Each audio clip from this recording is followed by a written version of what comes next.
Hello mister CM sir. Hello mister CM sir. Sir DKShi sir. Sir DKShi sir. Home minister Parameshwar. Home minister Parameshwar sir. Hello mister CM sir. Hello mister CM sir. Sir DKShi sir. Sir DKShi sir. Home minister Parameshwar. Home minister Parameshwar. Kalladka ಎಂಬ ಪ್ರಭಾಕರ ಭಟ್ಟ. ಕಲ್ಲಡ್ಕ ಎಂಬ ಪ್ರಭಾಕರ ಭಟ್ಟ. ಸಕ್ಕರೆ ನಾಡು ಮಂಡ್ಯಕ್ಕೆ ಹೋಗಿ. ಸಕ್ಕರೆ ನಾಡು ಮಂಡ್ಯಕ್ಕೆ ಹೋಗಿ. ಹೊಲಸು ನಾಲಗೆ ಹರಿಯ ಬಿಟ್ಟ. ಹೊಲಸು ನಾಲಗೆ ಹರಿಯ ಬಿಟ್ಟ. ಹೊಲಸು ನಾಲಗೆ ಹರಿಯ ಬಿಟ್ಟ. ಹೊಲಸು ನಾಲಗೆ ಹರಿಯ ಬಿಟ್ಟ. ನಾಡಿನ ನೆಮ್ಮದಿ ಕೆಡಿಸಿ ಬಿಟ್ಟ. ನಾಡಿನ ನೆಮ್ಮದಿ ಕೆಡಿಸಿ ಬಿಟ್ಟ.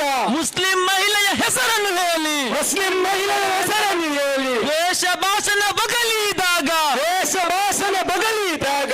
ದೂರಿನ ಮೇಲೆ ದೂರುಗಳಾದರು. ಊರಿನ ಮೇಲೆ ದೂರುಗಳಾದರು. ದೂರಿನ ಮೇಲೆ ದೂರುಗಳಾದರು. ಊರಿನ ಮೇಲೆ ದೂರುಗಳಾದರು. ಎಫ್ಐಆರ್ ದಾಖಲಾದರು. ಎಫ್ಐಆರ್ ದಾಖಲಾದರು. ಪಟ್ಟಣ ಬಂಧನ ಯಾಕಿಲ್ಲ.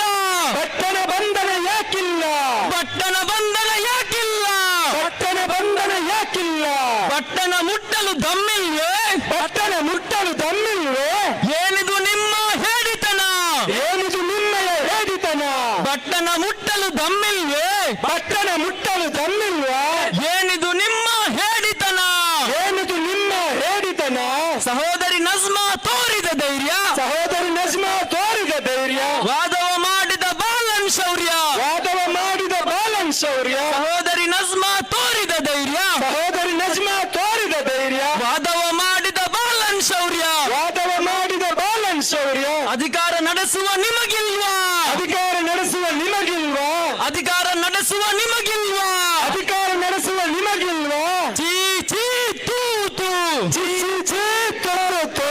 ಚೀ ಚೀ ತೂ ತೂ. ಚೀ ಚೀ ತೋತು. ಧಿಕ್ಕಾರ ಧಿಕ್ಕಾರ. ಧಿಕ್ಕಾರ ಧಿಕ್ಕಾರ. ಕಾಂಗ್ರೆಸ್ ಸರ್ಕಾರಕ್ಕೆ ಧಿಕ್ಕಾರ. ಕಾಂಗ್ರೆಸ್ ಸರ್ಕಾರಕ್ಕೆ ಧಿಕ್ಕಾರ. ಕಾಲ್ನಡಿಗೆ ಜಾಥಾ ಮತ್ತು ಬೃಹತ್ ಪ್ರತಿಭಟನಾ ಸಭೆ ಇದೀಗ ಮಿಲಾಗ್ರಿಸ್ ಬಳಿಯಿಂದ ಆರಂಭಗೊಂಡ ಟ್ರಾಕ್ಟರ್ವರೆಗೆ ಸಾಗಿ ಮಂಗಳೂರಿನ ಹೃದಯ ಭಾಗದಲ್ಲಿರುವ ಮಿನಿ ವಿಧಾನಸೌಧದ ಮುಂಭಾಗದಲ್ಲಿ ಬೃಹತ್ ಪ್ರತಿಭಟನಾ ಸಭೆ ನಡೆಯಲಿದೆ. ಎಲ್ಲ ಪ್ರತಿಭಟನಾ ನಿರತರು ಸಾಲಾಗಿ ನಿಂತು ನಮ್ಮೊಂದಿಗೆ ಕೈಜೋಡಿಸಬೇಕಾಗಿ ತಮ್ಮಲ್ಲಿ ವಿನಂತಿಸುತ್ತಾ ಇದೀಗ ಕಾಲ್ನಡಿಗೆ ಜಾಥಾವನ್ನು Social Democratic Party of India Karnataka ರಾಜ್ಯ ಪ್ರಧಾನ ಕಾರ್ಯದರ್ಶಿಯಾಗಿರುವ ಭಾಸ್ಕರ್ ಪ್ರಸಾದ್ ಸೆಟ್ ಅವರು ದಕ್ಷಿಣ ಕನ್ನಡ ಜಿಲ್ಲಾಧ್ಯಕ್ಷರಾದ ಅನ್ವರ್ ಸಾಗರ್ ಬಜತ್ತೂರ್ ಅವರಿಗೆ ಪಕ್ಷದ ಧ್ವಜವನ್ನು ಹಸ್ತಾಂತರಿಸುವ ಮೂಲಕ ಈ ಒಂದು ಕಾಲ್ನಡಿಗೆ ಜಾಥೆಗೆ ಚಾಲನೆಯನ್ನು ನೀಡಬೇಕಾಗಿ ವಿನಂತಿಸ್ತಾ ಇದ್ದೇನೆ. ಜಿಂದಾಬಾದ್ ಜಿಂದಾಬಾದ್ ಜಿಂದಾಬಾದ್ ಜಿಂದಾಬಾದ್. ಎಸ್ಡಿಪಿಐ ಜಿಂದಾಬಾದ್. ಎಸ್ಡಿಪಿಐ ಜಿಂದಾಬಾದ್. ಜಿಂದಾಬಾದ್ ಜಿಂದಾಬಾದ್. ಜಿಂದಾಬಾದ್ ಜಿಂದಾಬಾದ್. ಎಸ್ಡಿಪಿಐ ಜಿಂದಾಬಾದ್.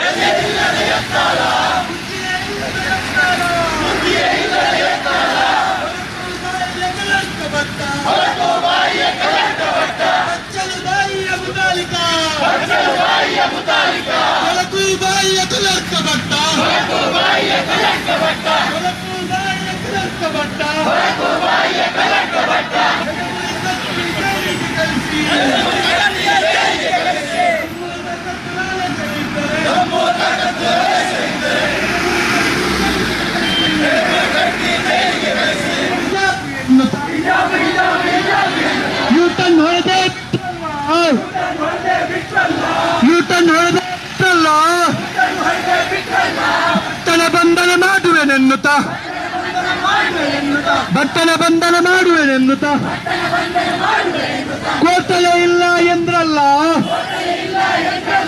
ಓಟಿನ ದಾಟಿಯ ಭಿಕ್ಷೆಯ ಕೇಳಿ. ಓಟಿನ ದಾಟಿಯ ಭಿಕ್ಷೆಯ ಕೇಳಿ. ಗ್ಯಾರಂಟಿ ಹೆಸರಲ್ಲಿ ಮರಳನ್ನು ಮಾಡಿ. ಗ್ಯಾರಂಟಿ ಹೆಸರಲ್ಲಿ ಮರಳನ್ನು ಮಾಡಿ. ಹಿಜಾಬ್ ಹಲಾಲ್ ಭರವಸೆ ನೀಡಿ. ಹಿಜಾಬ್ ಹಲಾಲ್ ಭರವಸೆ ನೀಡಿ. ಹಿಜಾಬ್ ಹಲಾಲ್ ಭರವಸೆ ನೀಡಿ. ಹಿಜಾಬ್ ಹಲಾಲ್ ಭರವಸೆ ನೀಡಿ. ಸುಳ್ಳಿನ ಮೇಲೆ ಸುಳ್ಳನ್ನು ಹೇಳಿ. ಸುಳ್ಳಿನ ಮೇಲೆ ಸುಳ್ಳನ್ನು ಹೇಳಿ. ಸುಳ್ಳಿನ ಮೇಲೆ ಸುಳ್ಳನ್ನು ಹೇಳಿ. ಸುಳ್ಳಿನ ಮೇಲೆ ಸುಳ್ಳನ್ನು ಹೇಳಿ. ಮುಸ್ಲಿಮರ ಮೂಗಿಗೆ ತುಪ್ಪವ ಸವರಿ. ಮುಸ್ಲಿಮರ ಮೂಗಿಗೆ ತುಪ್ಪವ ಸವರಿ. ಬಿಜೆಪಿ ಎಂಬ ಗುಮ್ಮನ ತೋರಿಸಿ. ಬಿಜೆಪಿ ಎಂಬ ಗುಮ್ಮನ ತೋರಿಸಿ.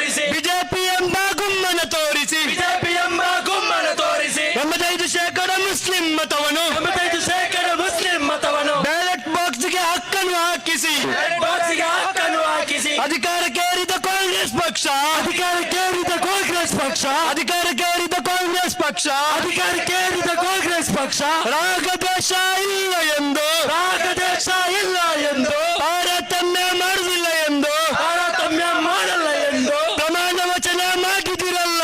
ಪ್ರಮಾಣ ವಚನ ಮಾಡಿದಿರಲ್ಲ. Social Democratic Party of India Dakshina Kannada ಜಿಲ್ಲಾ ಸಮಿತಿ ಇವತ್ತು ಹಮ್ಮಿಕೊಂಡಿರ್ತಕ್ಕಂತಹ ಮುಸ್ಲಿಂ ಸಮುದಾಯದ ವಿರುದ್ಧ ಸರ್ಕಾರದ ತಾರತಮ್ಯ ಧೋರಣೆಯನ್ನು ಖಂಡಿಸಿಕೊಂಡು ನಡೆಯುತ್ತಿರುವಂತಹ ಈಗಾಗಲೇ ಆದಂತಹ ಕಾಲ್ನಡಿಗೆ ಜಾಥಾ ಮತ್ತು ಈ ಒಂದು ಪ್ರತಿಭಟನಾ ಸಭೆಯ ವೇದಿಕೆಯಲ್ಲಿರುವಂತಹ ನಮ್ಮ ನಾಯಕರಾದಂತಹ ಪಕ್ಷದ ರಾಜ್ಯ ಪ್ರಧಾನ ಕಾರ್ಯದರ್ಶಿಗಳಾದಂತಹ ಶ್ರೀಯುತ BR ಭಾಸ್ಕರ್ ಪ್ರಸಾದ್ ರವರೇ, ಅದೇ ರೀತಿ ನಮ್ಮ ರಾಜ್ಯ ಮಾಧ್ಯಮ ಸಂಯೋಜಕರಾದಂತಹ ರಾಜ್ಯ ಮಾಧ್ಯಮದ ಮುಖ್ಯಸ್ಥರಾದಂತಹ ರಿಯಾಜ್ ಕಡಂಬುರವರೇ, ರಾಜ್ಯ ಸಮಿತಿ ಸದಸ್ಯರಾದಂತಹ ಅಕ್ಬರ್ ಅಲಿ ಪೊನ್ನುಡಿಯವರೇ, ನವಾಜ್ ಉಳ್ಳಾಳ ಅವರೇ, ಶಾಹಿದಾ ತಸ್ನೀಮ್ರವರೇ, ಜಿಲ್ಲಾ ಉಪಾಧ್ಯಕ್ಷೆಯಾದಂತಹ ಮಿಸ್ರಿಯಾ ಕಣ್ಣೂರ್ರವರೇ ಹಾಗೂ ಎಲ್ಲ ಜಿಲ್ಲಾ ಸಮಿತಿಯ ನಾಯಕರೇ, ಅದೇ ರೀತಿಯಲ್ಲಿ ಬಂದಿರತಕ್ಕಂತಹ ಭಯಮುಕ್ತ ಹಸಿವು ಮುಕ್ತ ಚಳವಳಿಯ ಎಲ್ಲ ಜೊತೆಗಾರ ಬಾಂಧವರೇ, ಅದೇ ರೀತಿ ಈ ಒಂದು ಪ್ರತಿಭಟನೆಗೆ ಶಕ್ತಿ ತುಂಬಲು ಬಂದಂತಹ ಎಲ್ಲ ಪ್ರಜ್ಞಾವಂತ ನಾಗರಿಕ ಬಾಂಧವರೇ, ಎಲ್ಲರಿಗೂ ಕೂಡ ಮುಸ್ಸಂಜೆಯ ಶುಭ ಕಾಮನೆಗಳು. ಅಸ್ಸಲಾಮು ಅಲೈಕುಂ ವರಹಮತುಲ್ಲಾಹಿ ತಾಲಾ ವಬರಕಾತು. ಆತ್ಮೀಯರೇ, ಮೊದಲನೇದಾಗಿ ಆ ಸೃಷ್ಟಿಕರ್ತನಿಗೆ ಸರ್ವಸ್ತುತಿಗಳನ್ನು ಅರ್ಪಿಸ್ತಾ ಇದ್ದೇನೆ. ಯಾಕೆಂತ ಹೇಳಿದರೆ, ಕಳೆದ ದಿವಸ ತೀರ್ಮಾನ ಮಾಡಿ ಕರ್ನಾಟಕದಲ್ಲಿ ವಿಶೇಷವಾಗಿ ಕರಾವಳಿ ಜಿಲ್ಲೆಗಳಲ್ಲಿ ಮುಸ್ಲಿಂ ಸಮುದಾಯದ ಬಗ್ಗೆ ನಡೆಯುತ್ತಿರ್ತಕ್ಕಂತಹ ತಾರತಮ್ಯ ಧೋರಣೆಯ ಬಗ್ಗೆ ಒಂದು ಪ್ರತಿಭಟನೆ ಮಾಡಬೇಕು ಅಂತ ಹೇಳುವಂತಹ ಒಂದು ತೀರ್ಮಾನವನ್ನು ಕೈಗೊಂಡು ಕೇವಲ 24 ಗಂಟೆಯೊಳಗೆ ಈ ಮಂಗಳೂರಿನಲ್ಲಿ ಈ ಸುಡು ಬಿಸಿಲನ್ನು ಕೂಡ ಲೆಕ್ಕಿಸದೆ ನಮ್ಮ ಕರೆಗೆ ಹೋಗೊಟ್ಟು ಇಷ್ಟೊಂದು ದೊಡ್ಡ ಸಂಖ್ಯೆಯಲ್ಲಿ ತಾವೆಲ್ಲ ಬಂದು ಸೇರಿದ್ದೀರಿ. ಇಂತಹ ಒಂದು ಚಿಕ್ಕ ಅವಧಿಯಲ್ಲಿ ಇಂತಹ ಒಂದು ಪ್ರತಿಭಟನೆಗೆ ಹೊರಟಂತಹ ನಾವು ಬಹುಶಃ ಇಷ್ಟೊಂದು ಅಭೂತಪೂರ್ವವಾದಂತಹ ಒಂದು ಯಶಸ್ಸು ಇಲ್ಲಿ ನಮಗೆ ಕಾಣಲಿಕ್ಕೆ ಸಾಧ್ಯವಾಗಿದೆ. ಅದಕ್ಕಾಗಿ ಮೊದಲನೇದಾಗಿ ಸೃಷ್ಟಿಕರ್ತನಿಗೆ ಸರ್ವಸ್ತುತಿಗಳನ್ನು ಅರ್ಪಿಸ್ತಾ ಇದ್ದೇನೆ. ಆತ್ಮೀಯರೇ, ಕಳೆದ 5 ವರ್ಷಗಳಿಂದ 3.5 ವರ್ಷಗಳಿಂದ ಈ ರಾಜ್ಯದಲ್ಲಿ ಆಡಳಿತ ಮಾಡಿಕೊಂಡು ಬರ್ತಾ ಇರತಕ್ಕಂತಹ ಈ ಬಿಜೆಪಿ ಅಂತ ಹೇಳುವಂತಹ ಒಂದು ಜನವಿರೋಧಿ ಸರ್ಕಾರ ಕಳೆದ 1-2 ವರ್ಷಗಳಲ್ಲಿ ಅದು ಈ ರಾಜ್ಯದಲ್ಲಿ ನಡೆಸಿದಂತಹ ಅರಾಜಕತೆಗಳು, ಜನವಿರೋಧಿ ನಿಲುವುಗಳು, ಇಲ್ಲಿನ ಮುಸ್ಲಿಮರನ್ನು ಗುರಿಯಾಗಿಸಿಕೊಂಡು ಆಡಳಿತ ಯಂತ್ರವನ್ನು ದುರುಪಯೋಗಪಡಿಸಿಕೊಂಡು ಇಲ್ಲಿನ ಪೊಲೀಸ್ ಅಧಿಕಾರಿಗಳನ್ನು, ಇಲ್ಲಿನ ತನಿಖಾ ಸಂಸ್ಥೆಗಳನ್ನು ಮುಸ್ಲಿಂ ಯುವಕರ ಮೇಲೆ ಚೂಬಿಟ್ಟುಕೊಂಡು ಇಲ್ಲಿ ಮುಸ್ಲಿಂ ಶಕ್ತಿಗಳನ್ನು, ಮುಸ್ಲಿಂ ಯುವಕರನ್ನು ಬಂಧನ ಮಾಡಿಕೊಂಡು ಜೈಲಲ್ಲಿ ಹಾಕುವಂತಹ, ಬೇರೆ ಬೇರೆ ರೀತಿಯಾದಂತಹ ಚಿತ್ರಹಿಂಸೆ ಕೊಡುವಂತಹ ಅಥವಾ ಇನ್ಯಾವುದೇ ರೀತಿಯಾಗಿ ಮುಸ್ಲಿಂ ವಿಚಾರಗಳ ಬಗ್ಗೆ ಧ್ವನಿ ಎತ್ತುವವರ ಆ ಧ್ವನಿ ಅಡಗಿಸುವಂಥದ್ದಾಗಿರ್ಬಹುದು, ಅಥವಾ ಮುಸ್ಲಿಂ ಮಹಿಳೆಯರ ಹಿಜಾಬಿನ ವಿಚಾರದಲ್ಲಿ ಆಗಿರ್ಬಹುದು, ಅಥವಾ ಅವರು ತಿನ್ನುವಂಥ ಆಹಾರದ ವಿಚಾರದಲ್ಲಿ ಆಗಿರ್ಬೋದು, ಅಥವಾ ಅವರು ಮಾಡುವಂಥ ವ್ಯಾಪಾರದ ವಿಚಾರದಲ್ಲಿ ಆಗಿರ್ಬೋದು, ಬೇರೆ ಬೇರೆ ವಿಚಾರಗಳಲ್ಲಿ ಈ ಸಮುದಾಯವನ್ನು, ಈ ನಿರ್ದಿಷ್ಟ ಸಮುದಾಯವನ್ನು ಗುರಿಪಡಿಸಿಕೊಂಡು ಹಲ್ಲೆ ಮಾಡಿಕೊಂಡು ವ್ಯವಸ್ಥಿತವಾಗಿ ಈ ಸಮುದಾಯವನ್ನು ಮುಗಿಸಲಿಕ್ಕೆ ಬೇಕಾಗಿ ಬೇರೆ ಬೇರೆ ರೀತಿಯಾದಂತಹ ಷಡ್ಯಂತ್ರಗಳನ್ನು ಮಾಡಿಕೊಂಡು ಬರ್ತಾ ಇದ್ದಂಥದ್ದನ್ನು ನಾವು ಕಂಡಿದ್ದೇವೆ. ಇದರಿಂದ ರೋಸಿ ಹೋದಂತಹ, ಇದರಿಂದ ಬೇಸತ್ತಂತಹ ಈ ಜನ, ಈ ನಾಡಿನ ಪ್ರಜ್ಞಾವಂತ ಜನ, ಅದರಲ್ಲಿಯೂ ಕೂಡ ವಿಶೇಷವಾಗಿ ಮುಸ್ಲಿಂ ಸಮುದಾಯದ, ಈ ನಾಡಿನ ಮುಸ್ಲಿಂ ಸಮುದಾಯದ ಸಹೋದರರು ಸಹೋದರಿಯರು, ದೊಡ್ಡ ಸಂಖ್ಯೆಯಲ್ಲಿರುವಂತಹ ಮತದಾರ ಬಂಧುಗಳು ಈ ಸಲ ಬಿಜೆಪಿ ಸರ್ಕಾರವನ್ನು ಕಿತ್ತು ಬಿಸಾಡಬೇಕು ಅಂತ ಹೇಳುವಂತಹ ಒಂದೇ ಒಂದು ಉದ್ದೇಶದಿಂದ ಈ ಸಲ ಸಿದ್ದರಾಮಯ್ಯನವರ ನೇತೃತ್ವದ ಕಾಂಗ್ರೆಸ್ ಪಕ್ಷ ಅಧಿಕಾರಕ್ಕೆ ಬರ್ತದೆ.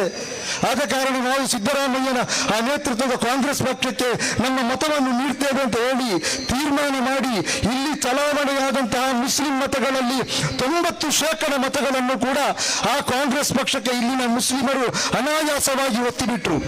ಅದರ ಪರಿಣಾಮವಾಗಿ ಇಲ್ಲಿ ಕಾಂಗ್ರೆಸ್ 135 ಸ್ಥಾನಗಳನ್ನು ಪಡೆಯುವ ಮೂಲಕ ಸ್ಪಷ್ಟ ಬಹುಮತದೊಂದಿಗೆ ಅಧಿಕಾರಕ್ಕೆ ಬಂತು.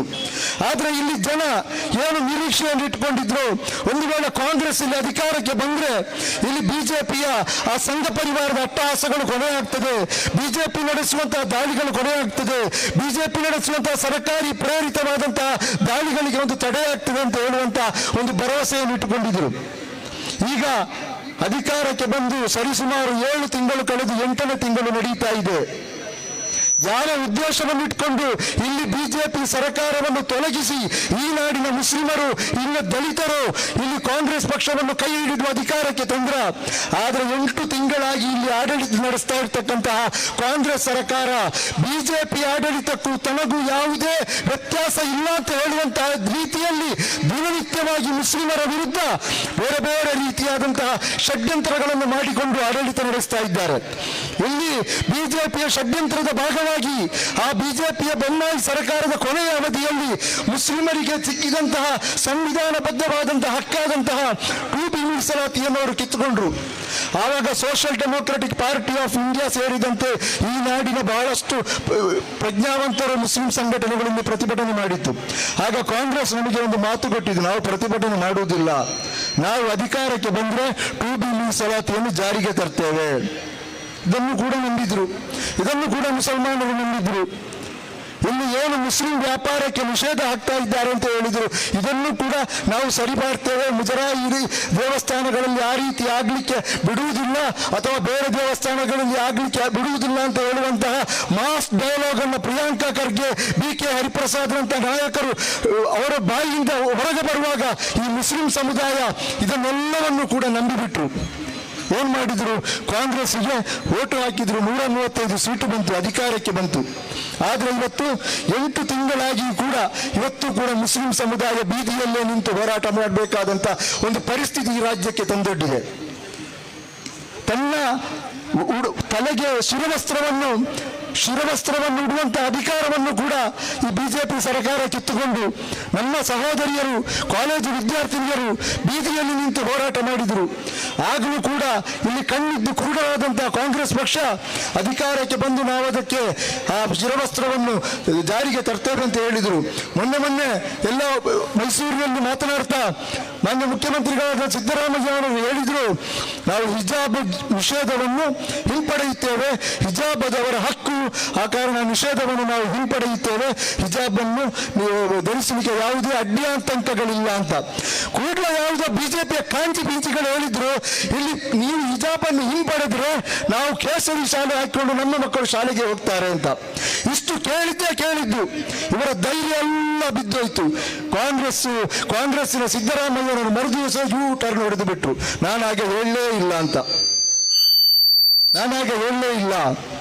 ಅಂದ್ರೆ ಇವರಿಗೆ ಎಷ್ಟು ನಾಲಿಗೆ ಅಂತ ನಮಗೆ ಅರ್ಥ ಆಗ್ತಾ ಇಲ್ಲ, ಎಷ್ಟು ನಾಲಿಗೆ ಇದೆ ಅಂತ ಹೇಳುವಂಥದ್ದು ಅರ್ಥ ಆಗ್ತಾ ಇಲ್ಲ.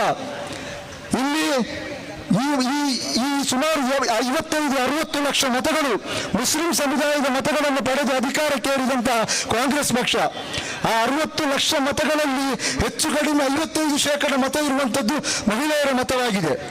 ಅಂದ್ರೆ ಇವರು ಅಧಿಕಾರಕ್ಕೆ ಏರಲಿಕ್ಕೆ ಕಾರಣಕರ್ತರಾದಂಥವರು ಇದೇ ಹಿಜಾಬ್ ಹಾಕಿದಂತಹ ಮಹಿಳೆಯರು, ಅದೇ ಮುಸ್ಲಿಂ ಮಹಿಳೆಯರಾಗಿದ್ದಾರೆ.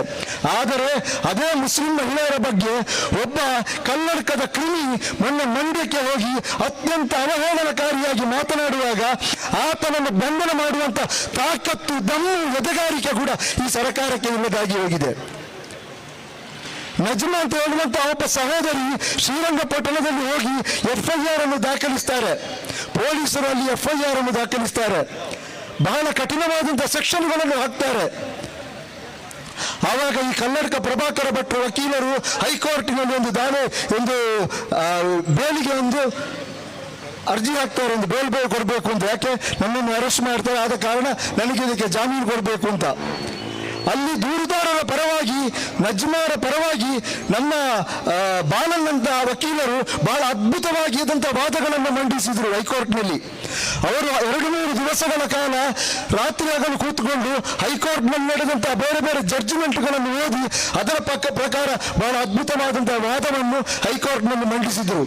ಆ ವಾದವನ್ನು ನೋಡಿದ ನಂತರ ಖಂಡಿತವಾಗಿಯೂ ನ್ಯಾಯಾಧೀಶರು ಆ ಬಾಲನ್ ಮಂಡಿಸಿದಂಥ ವಾದದ ಪರವಾಗಿ ತೀರ್ಪು ಕೊಡಬೇಕಾಗಿತ್ತು. ಆದರೆ ದುರದೃಷ್ಟವಶಾತ್ ನಮ್ಮ ಗಣ ಸರ್ಕಾರದ ವಕೀಲರು ಹೋಗಿ ಹೈಕೋರ್ಟ್ ಅಲ್ಲಿ ಹೇಳ್ತಾರೆ, ಇಲ್ಲ ಸ್ವಾಮಿ, ನಾವು ಕಲ್ಲಡ್ಕ ಪ್ರಭಾಕರ ಭಟ್ರನ್ನು ಬಂಧಿಸುವುದಿಲ್ಲ. ನ್ಯಾಯಾಲಯ ಕೇಳ್ತದೆ, ಹಾಗಾದರೆ ಇವರಿಗೆ ಈ ಕೇಸು ಜಾಮೀನು ಕೊಡಬೇಕಾದಂಥ ಅಗತ್ಯವಿಲ್ಲ, ಸರ್ಕಾರವೇ ಅವರನ್ನು ಬಂಧಿಸುವುದಿಲ್ಲ ಅಂತ ಹೇಳ್ತಾ ಇದೆ. ಓಕೆ, ಒಬ್ಬಳು ಹೆಣ್ಣು ಮಗಳು ಆ ವ್ಯಕ್ತಿಯ ವಿರುದ್ಧ ಕೇಸು ಕೊಡಲಿಕ್ಕೆ ಎದೆಗಾರಿಕೆ ತೋರಿಸ್ತೇವೆ ಅಂತಾದ್ರೆ, ಆದರೆ ಅವರನ್ನು ಬಂಧನ ಮಾಡಲಿಕ್ಕೆ ಇವರಿಗೆ ಸಾಧ್ಯವಾಗುವುದಿಲ್ಲ ಅಂತ ಆಗಿದ್ರೆ ಇವರು ಅಧಿಕಾರ ನಡೆಸುವಂಥದ್ದು ಯಾವುದಕ್ಕೆ? ಇಲ್ಲಿ ನಮ್ಮ ಮಹಿಳಾ ಘಟಕವಾದಂತಹ ವಿಮ್ಮಿನ ಸಹೋದರಿಯರು ಕಲ್ಲಡ್ಕ ಪ್ರಭಾಕರ ಭಟ್ರನ್ನು ಬಂಧಿಸಬೇಕು, ನಾವು ಪ್ರತಿಭಟನೆ ಮಾಡ್ತೇವೆ. ಯಾಕೆಂತ ಹೇಳಿದ್ರೆ ನಮ್ಮ ಮಹಿಳೆಯರ ಬಗ್ಗೆ ಅತ್ಯಂತ ಅವಮಾನವಾಗಿ ಮಾತನಾಡಿದ್ದಾರೆ, ನಮಗೆ ಬಂಟ್ವಾಳದಲ್ಲಿ ಪ್ರತಿಭಟನೆ ಮಾಡಲಿಕ್ಕೆ ಅವಕಾಶ ಕೊಡಿ ಅಂತ ಹೇಳಿಕೊಂಡು ಪ್ರತಿಭಟನೆ ಮಾಡಲಿಕ್ಕೆ ಅನುಮತಿ ಕೇಳುವಾಗ ಪೊಲೀಸರು ಅನುಮತಿ ನಿರಾಕರಿಸ್ತಾರೆ. ಈ ಪ್ರಜಾಪ್ರಭುತ್ವ ರಾಷ್ಟ್ರದಲ್ಲಿ ಪ್ರತಿಭಟನೆ ಮಾಡುವಂತ ಹಕ್ಕು ಪ್ರತಿಯೊಬ್ಬರಿಗೂ ಇದೆ, ಅದಕ್ಕೆ ಯಾರ ಅನುಮತಿ ಕೂಡ ಬೇಕಾಗಿಲ್ಲ. ನಾವು ಪ್ರತಿಭಟನೆ ಮಾಡಲಿಕ್ಕಂತ ಹಕ್ಕು ನಮಗೆ ಬಾಬಾ ಸಾಹೇಬ್ ಅಂಬೇಡ್ಕರ್ ಸಂವಿಧಾನದ ಮೂಲಕ ನಮಗೆ ಕೊಟ್ಟಿದ್ದಾರೆ, ಅದಕ್ಕೆ ಯಾರ ಅನುಮತಿ ಕೂಡ ನಮಗೆ ಬೇಡ. ನಮಗೆ ಬೇಕಾದಂಥದ್ದು ಒಂದು ಮೈಕನ್ನು ಅಳವಡಿಸಲಿಕ್ಕೆ ನಾವು ಒಂದು ಅನುಮತಿಯನ್ನು ಪೊಲೀಸರ ಹತ್ರ ಕೇಳ್ತೇವೆ, ಅಂದ್ರೆ ಅವರದಕ್ಕೆ ಇಷ್ಟು ವ್ಯಾಟ್ ಸೌಂಡ್ ಅನ್ನು ಅಳವಡಿಸಬೇಕು ಅಂತ ಹೇಳಿ ಒಂದು ಕಂಡೀಷನ್ ಮಾಡಿ ನಮಗೆ ಕೊಡ್ತಾರೆ, ಅದು ಮಾತ್ರ ಇರುವಂಥದ್ದು. ಆದರೆ ಇಲ್ಲಿ ಪೊಲೀಸರು ಏನು ಮಾಡಿದ್ದಾರೆ ಅಂತ ಹೇಳಿದ್ರೆ, ಅಲ್ಲಿ ನಮ್ಮ ಸಹೋದರಿಯರನ್ನು ಒಂದು ಅರ್ಧ ದಿವಸ ಸ್ಟೇಷನ್ ನಲ್ಲಿ ಕೂತ್ಕೊಳ್ಳಿಸಿ ಬಂಟ್ವಾಳ ನಗರ ಠಾಣೆಯ ಪೊಲೀಸರು ನಾಚಿಕೆ ಆಗ್ಬೇಕು ಅವರಿಗೆ. ನಮ್ಮ 3 ಮಂದಿ ಸಹೋದರಿಯರು ನಮಗೆ ಪ್ರತಿಭಟನೆ ಮಾಡಲಿಕ್ಕೆ ಅವಕಾಶ ಕೊಡಿ ಅಂತ ಅರ್ಜಿ ಹಿಡಿಕೊಂಡು ಸ್ಟೇಷನ್ಗೆ ಹೋದರೆ ಅವರನ್ನು ಸಾಯಂಕಾಲದವರೆಗೆ ಪೊಲೀಸ್ ಸ್ಟೇಷನ್ ನಲ್ಲಿ ಕೂತ್ಕೊಳ್ಳಿಸ್ತಾರೆ. ಯಾವ ಕಾನೂನಿನಲ್ಲಿ ಕೂಡ ಇಲ್ಲ ಪೊಲೀಸ್ ಸ್ಟೇಷನ್ ನಲ್ಲಿ ಮಹಿಳೆಯರನ್ನು ಕೂತ್ಕೊಳ್ಳಿಸುವಂತ 1 ಗಂಟೆ, ಹೆಚ್ಚಂದ್ರೆ 1 ಗಂಟೆ ಒಳಗೆ ಅವರಿಗೆ ಏನಿದೆ ಅವರ ದೂರನ್ನು ತಗೊಂಡು ಅವರನ್ನು ಬಿಟ್ಟು ಕಳಿಸಬೇಕು, ಇದು ಕಾನೂನು. ಆದ್ರೆ ನಮ್ಮ ಪೊಲೀಸರು ಏನ್ ಮಾಡ್ತಾರೆ, ಒಂದು ದಿವಸ ಮಧ್ಯಾಹ್ನ ನಂತರ ಅರ್ಧ ದಿವಸ ಅವರನ್ನು ಸ್ಟೇಷನ್ ನಲ್ಲಿ ಕೂತ್ಕೊಳ್ಳಿಸ್ತಾರೆ. ಇಲ್ಲ, ನಿಮಗೆ ಪ್ರತಿಭಟನೆ ಮಾಡಲಿಕ್ಕೆ ಅವಕಾಶ ಕೊಡುವುದಿಲ್ಲ. ಯಾಕೆ ಕೊಡುವುದಿಲ್ಲ? ಅಲ್ಲ, ನಮಗೆ ಒತ್ತಡ ಇದೆ. ಕಲ್ಲಡ್ಕ ಪ್ರಭಾಕರ ಭಟ್ಟರ ವಿರುದ್ಧ ಪ್ರತಿಭಟನೆ ಮಾಡಲಿಕ್ಕೆ ನಮಗೆ ಸರ್ಕಾರದಿಂದ ಒತ್ತಡ ಇದೆ. ಯಾಕೆ ಒತ್ತಡ? ಯಾಕೆ ಅವರು ಹೇಳ್ತಾ ಇರುವಂತ, ನೀವಿಲ್ಲಿ ಪ್ರತಿಭಟನೆ ಮಾಡಿದರೆ ಲಾ ಅಂಡ್ ಆರ್ಡರ್ ಸಮಸ್ಯೆ ಆಗ್ತದೆ, ಕಾನೂನು ಸುವ್ಯವಸ್ಥೆ ಸಮಸ್ಯೆ ಆಗ್ತದೆ. ಸ್ವಾಮಿ, ನಾವು ಕಾನೂನು ಸುವ್ಯವಸ್ಥೆ ಸಮಸ್ಯೆ ಆಗ್ತಾ ಇದೆ ಅಂತ ಹೇಳಿಕೊಂಡೇ ನಮ್ಮ ಸಹೋದರಿಯರು ಪ್ರತಿಭಟನೆಗೆ ಅವಕಾಶ ಕೊಡಿ ಅಂತ ಕೇಳಿಕೊಂಡು ಹೋದದ್ದು. ಆದ್ರೆ ಅವರು ಪ್ರತಿಭಟನೆಗೆ ಅವಕಾಶ ಕೊಡದೆ 3 ಮಂದಿ ನಮ್ಮ ಮಹಿಳಾ ಆಫೀಸ್ ಬೇರರ್ಸ್ನ ಮೇಲೆ 3 ಮಂದಿಯ ಮೇಲೆ 107 ಸೆಕ್ಷನ್ ಹಾಕಿ ಅವರ ಮೇಲೆ ಪ್ರಕರಣ ದಾಖಲಿಸ್ತಾರೆ. ಯಾರ ಮೇಲೆ 107 ಸೆಕ್ಷನ್ ಹಾಕಬೇಕು? 107 ಸೆಕ್ಷನ್ ಹಾಕಬೇಕಾದಂಥದ್ದು ಯಾವುದಾದರೂ ಹಲವಾರು ಪ್ರಕರಣಗಳಲ್ಲಿ ಆರೋಪಿಯಾಗಿರುವಂತಹ ಆರೋಪಿಗಳ ಮೇಲೆ, ಯಾವುದಾದ್ರೂ ಚುನಾವಣೆ ಬರುವಂತಹ ಸಂದರ್ಭದಲ್ಲಿ, ಅಥವಾ ಬೇರೆ ಯಾವುದಾದ್ರೂ ಒಂದು ಹಬ್ಬ ಹರಿದಿನಗಳು ಬರುವಂತಹ ಸಂದರ್ಭದಲ್ಲಿ, ಅಥವಾ ಏನಾದರೂ ಜಾತ್ರೆಗಳು ಬರುವಂತಹ ಸಂದರ್ಭದಲ್ಲಿ ಕಾನೂನು ಸುವ್ಯವಸ್ಥೆ ಇವರಿಂದಾಗಿ ಹದಗೆಡ್ತದೆ ಅಂತ ಹೇಳುವಂತ ಉದ್ದೇಶದಿಂದ ಅವರ ಮೇಲೆ ಮುನ್ನೆಚ್ಚರಿಕೆ ಕ್ರಮವಾಗಿ 107 ಸೆಕ್ಷನ್ ಹಾಕುವಂತ ಒಂದು ಕಾನೂನಿದೆ. ಅದಕ್ಕೆ ಒಬ್ಬರು ದಂಡಾಧಿಕಾರಿ, ಒಬ್ಬರು ತಹಸೀಲ್ದಾರ್ ಅದಕ್ಕೆ ಜಾಮೀನು ಕೊಡುವಂತ ಒಂದು ಪ್ರಕ್ರಿಯೆ ಇದೆ, ಅದಕ್ಕೆ ಮುಚ್ಚಳಿಕೆ ಬರೆದು ಬಿಟ್ರೆ. ಆದ್ರೆ ನಮ್ಮ ಈ ಹೋರಾಟ ಮಾಡಿ ಅಂತ ಹೇಳಿಕೊಂಡು 3 ಸಹೋದರಿಯರು ಸ್ಟೇಷನ್ಗೆ ಹೋಗಿ ಕೇಳುವಾಗ ಅವರ ಮೇಲೆ 107 ಹಾಕ್ತಿದ್ದಾರೆ ಅಂತ ಹೇಳಿದ್ರೆ, ಇದು ಎಂತ ನಾಚಿಕೆಗೇಡಿನ ಸರ್ಕಾರ ನಿಮ್ದು? ನಾವು ಪೊಲೀಸರನ್ನು ನಾವು ದೂರ್ತಾ ಇಲ್ಲ. ಯಾಕೆಂತ ಹೇಳಿದ್ರೆ ಪೊಲೀಸರು ಅವರು ಕರ್ತವ್ಯವನ್ನು ನಿರ್ವಹಿಸಲಿಕ್ಕೆ ಈ ಸರ್ಕಾರ ನಡೆಸುವವರನ್ನು ಬಿಡ್ತಾ ಇಲ್ಲ. ಪ್ರಾಮಾಣಿಕವಾಗಿ, ಸಂವಿಧಾನಬದ್ಧವಾಗಿ, ಕಾನೂನಾತ್ಮಕವಾಗಿ ತನ್ನ ಕರ್ತವ್ಯವನ್ನು ನಿರ್ವಹಿಸಲಿಕ್ಕೆ ಆ ಪೊಲೀಸ್ ಅಧಿಕಾರಿಗಳಲ್ಲಿ ಯಾವುದೇ ಅಧಿಕಾರಿಗಳಿಗೂ ಕೂಡ ಇಲ್ಲಿನ ಸರ್ಕಾರದ ಪ್ರತಿನಿಧಿಗಳು, ಜನಪ್ರತಿನಿಧಿಗಳು ಬಿಡ್ತಾ ಇಲ್ಲ, ಅವರ ಮೇಲೆ ಒತ್ತಡ ಹಾಕ್ತಾ ಇದ್ದಾರೆ. ಈಗ ನಮ್ಮ 3 ಸಹೋದರಿಯರ ಮೇಲೆ ಪ್ರಕರಣ ದಾಖಲಾಗಿದೆ. ನಾವೀಗಾಗಲೇ ನ್ಯಾಯಾಲಯಕ್ಕೆ ಹೋಗ್ತಾ ಇದ್ದೇವೆ. ಆ ಪ್ರಕರಣ ದಾಖಲಿಸಿದಂತ ಸಬ್ ಇನ್ಸ್ಪೆಕ್ಟರ್ ಮೇಲೆ ನಾವೀಗಾಗಲೇ ನ್ಯಾಯಾಲಯಕ್ಕೆ ದೂರು ಕೊಡಲಿಕ್ಕೆ ತೀರ್ಮಾನ ಮಾಡಿದ್ದೇವೆ. ಅದೇ ರೀತಿ ಮಹಿಳಾ ಆಯೋಗಕ್ಕೂ ಕೂಡ ಈಗಾಗಲೇ ದೂರನ್ನು ಕೊಟ್ಟಿದ್ದೇವೆ. ಯಾಕೆ ಅಂತ ಹೇಳಿದ್ರೆ, ಇದು ಇನ್ನು ಪುನರಾವರ್ತನೆ ಆಗಬಾರ್ದು. ಯಾಕೆ ಇಲ್ಲಿ ಮುಸ್ಲಿಮರಿಗೆ ಒಂದು ನ್ಯಾಯ, ಸಂಘ ಪರಿವಾರಕ್ಕೆ ಬೇರೊಂದು ನ್ಯಾಯ? ಯಾಕೆ ಮುಸ್ಲಿಂ ನಾಯಕ ನಮ್ಮ ರಿಯಾಜ್ ಕಡಂಬೂರವರು ಇಲ್ಲಿನ ಉಳ್ಳಾಳ ವಿಧಾನಸಭಾ ಕ್ಷೇತ್ರದ ಶಾಸಕರಾದಂತಹ ಗೌರವಾನ್ವಿತರಾದಂತಹ ಸ್ಪೀಕರ್ ಅವರ ಹುದ್ದೆ, ಅದು ಬಹಳ ಗೌರವಾನ್ವಿತವಾದಂತಹ ಹುದ್ದೆ. ಆದ್ರೆ ಸ್ಪೀಕರ್ ಅವರನ್ನು ಪ್ರಶ್ನಿಸಬಾರದು ಅಂತ ಹೇಳುವಂಥದ್ದು ಯಾವ ಕಾನೂನಿನಲ್ಲಿಯೂ ಕೂಡ ಇಲ್ಲ. ಅವರು ಅಲ್ಲಿ ಯಾವುದು ಸುವರ್ಣಸೌಧದ ಒಳಗೆ ಸಾವರ್ಕರ್ನ ಫೋಟೋವನ್ನು ತೆಗೆಯುವಂತ ವಿಚಾರದಲ್ಲಿ, ಅದೇ ಸಾವರ್ಕರ್ನ ಫೋಟೋವನ್ನು ಅಲ್ಲಿ ಹಿಂದೆ ಹಿಂದೆ ಕಾಂಗ್ರೆಸ್ ಸರ್ಕಾರ ವಿರೋಧ ಪಕ್ಷದಲ್ಲಿರುವಾಗ, ಇವತ್ತಿನ ಕಾಂಗ್ರೆಸ್ ವಿರೋಧ ಪಕ್ಷದಲ್ಲಿರುವಾಗ ಆ ಸಾವರ್ಕರ್ನ ಫೋಟೋವನ್ನು ತೆಗಿಬೇಕು ಅಂತ ಹೇಳಿ ಧರಣಿ ಕೂತ್ಕೊಂಡಿದ್ರು. ಆವಾಗ ಇದೇ ಉಳ್ಳಾಳ ಕ್ಷೇತ್ರದ ಶಾಸಕರು ಆದಂತಹ ಶ್ರೀಯುತ ಯು ಟಿ ಖಾದರ್ ಅವರು ಕೂಡ ಆ ಧರಣಿಯಲ್ಲಿದ್ದರು. ಆದರೆ ಅಲ್ಲಿ ಒಂದು ಸಾವರ್ಕರ್ನ ಫೋಟೋವನ್ನು ತೆಗೆಯದೆ ಇವತ್ತು ಕಾಂಗ್ರೆಸ್ ಸರ್ಕಾರ ಬಂದ ನಂತರ ಈ ಬಗ್ಗೆ ಒತ್ತಡಗಳು ಜಾಸ್ತಿ ಆದಾಗ ನಮ್ಮ ಸಿದ್ದರಾಮಯ್ಯನವರು ಏನು ಮಾಡಿದ್ರು, ಮೆಲ್ಲಗೆ ಅದನ್ನು ಸ್ಪೀಕರ್ ತಲೆಗೆ ಹಾಕಿ ಅವರು ಜಾರಿಕೊಂಡ್ರು.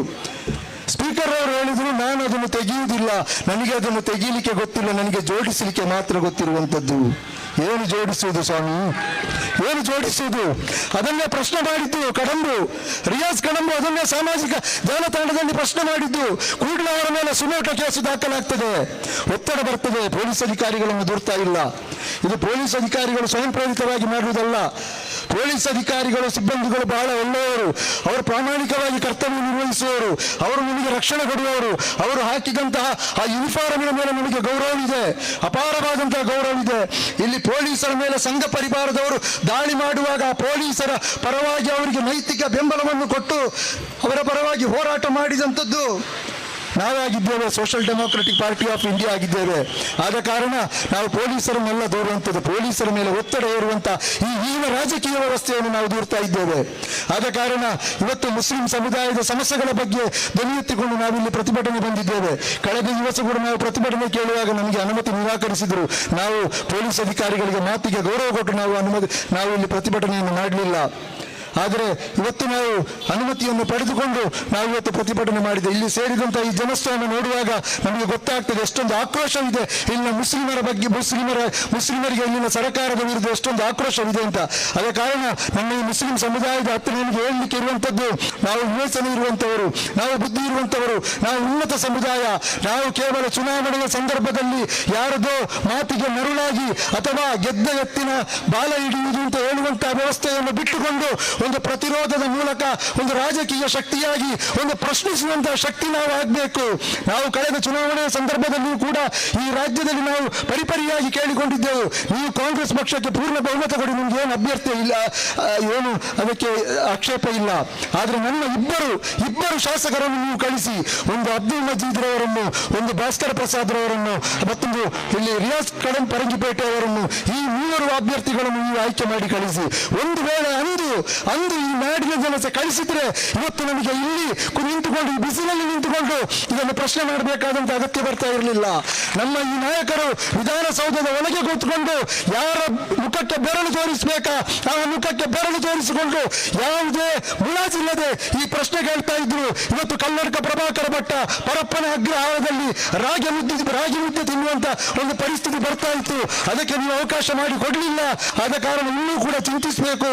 ಈ ಸಮುದಾಯಗಳು ರಾಜಕೀಯ ಬಲಿಪಶು ಆಗಬಾರ್ದು, ರಾಜಕೀಯ ದಾಳಗಳಾಗಬಾರ್ದು, ರಾಜಕೀಯ ಶಕ್ತಿಯಾಗಬೇಕು, ಪ್ರಜಾಪ್ರಭುತ್ವವನ್ನು ಉಳಿಸುವಂತ ಕೆಲಸ ಮಾಡಬೇಕು ಅಂತ ಮತ್ತೊಮ್ಮೆ ಕೇಳಿಕೊಳ್ತಾ ಅವಕಾಶಕ್ಕಾಗಿ ಧನ್ಯವಾದಗಳನ್ನು ಹೇಳ್ತಾ ನನ್ನ ಒಂದೆರಡು ಮಾತುಗಳಿಗೆ ವಿರಾಮ ಹಾಕ್ತಾ ಇದ್ದೇನೆ. ಜೈ ಹಿಂದ್, ಜೈ SDPI. ಪ್ರತಿಭಟನಾ ಸಭೆಯನ್ನು ಉದ್ದೇಶಿಸಿ ಮಾತನಾಡಿದ SDPI ದಕ್ಷಿಣ ಕನ್ನಡ ಜಿಲ್ಲಾಧ್ಯಕ್ಷರಾಗಿರುವಂತಹ ಅನ್ವರ್ ಸಾಬತ್ ಬಜತ್ತೂರ್ ತಮಗೆ ಧನ್ಯವಾದಗಳನ್ನು ಸಲ್ಲಿಸುತ್ತಾ, ಪ್ರತಿಭಟನಾ ವೇದಿಕೆಯಲ್ಲಿ ಉಪಸ್ಥಿತರಿರುವಂತಹ women India movement Dakshina Kannada ಜಿಲ್ಲಾಧ್ಯಕ್ಷರಾಗಿರುವಂತಹ ನವರೀನ್ ಆಲಂಪಾಡಿ ತಮಗೆ ಆತ್ಮೀಯವಾಗಿ ಸ್ವಾಗತವನ್ನು ಬಯಸುತ್ತಾ ಮುಂದಕ್ಕೆ ಪ್ರತಿಭಟನಾ ಸಭೆಯನ್ನು ಉದ್ದೇಶಿಸಿ ಮಾತನಾಡಲು social Democratic Party of India Karnataka ರಾಜ್ಯ ಸಮಿತಿ ಸದಸ್ಯರಾಗಿರುವಂತಹ ಶಾಹಿದಾ ತಸ್ನೀಂ ತಮ್ಮನ್ನು ಅತ್ಯಂತ ಗೌರವಪೂರ್ವಕವಾಗಿ ಪೋಡಿಯಂಗೆ ಆಹ್ವಾನಿಸ್ತಾ ಇದ್ದೇನೆ.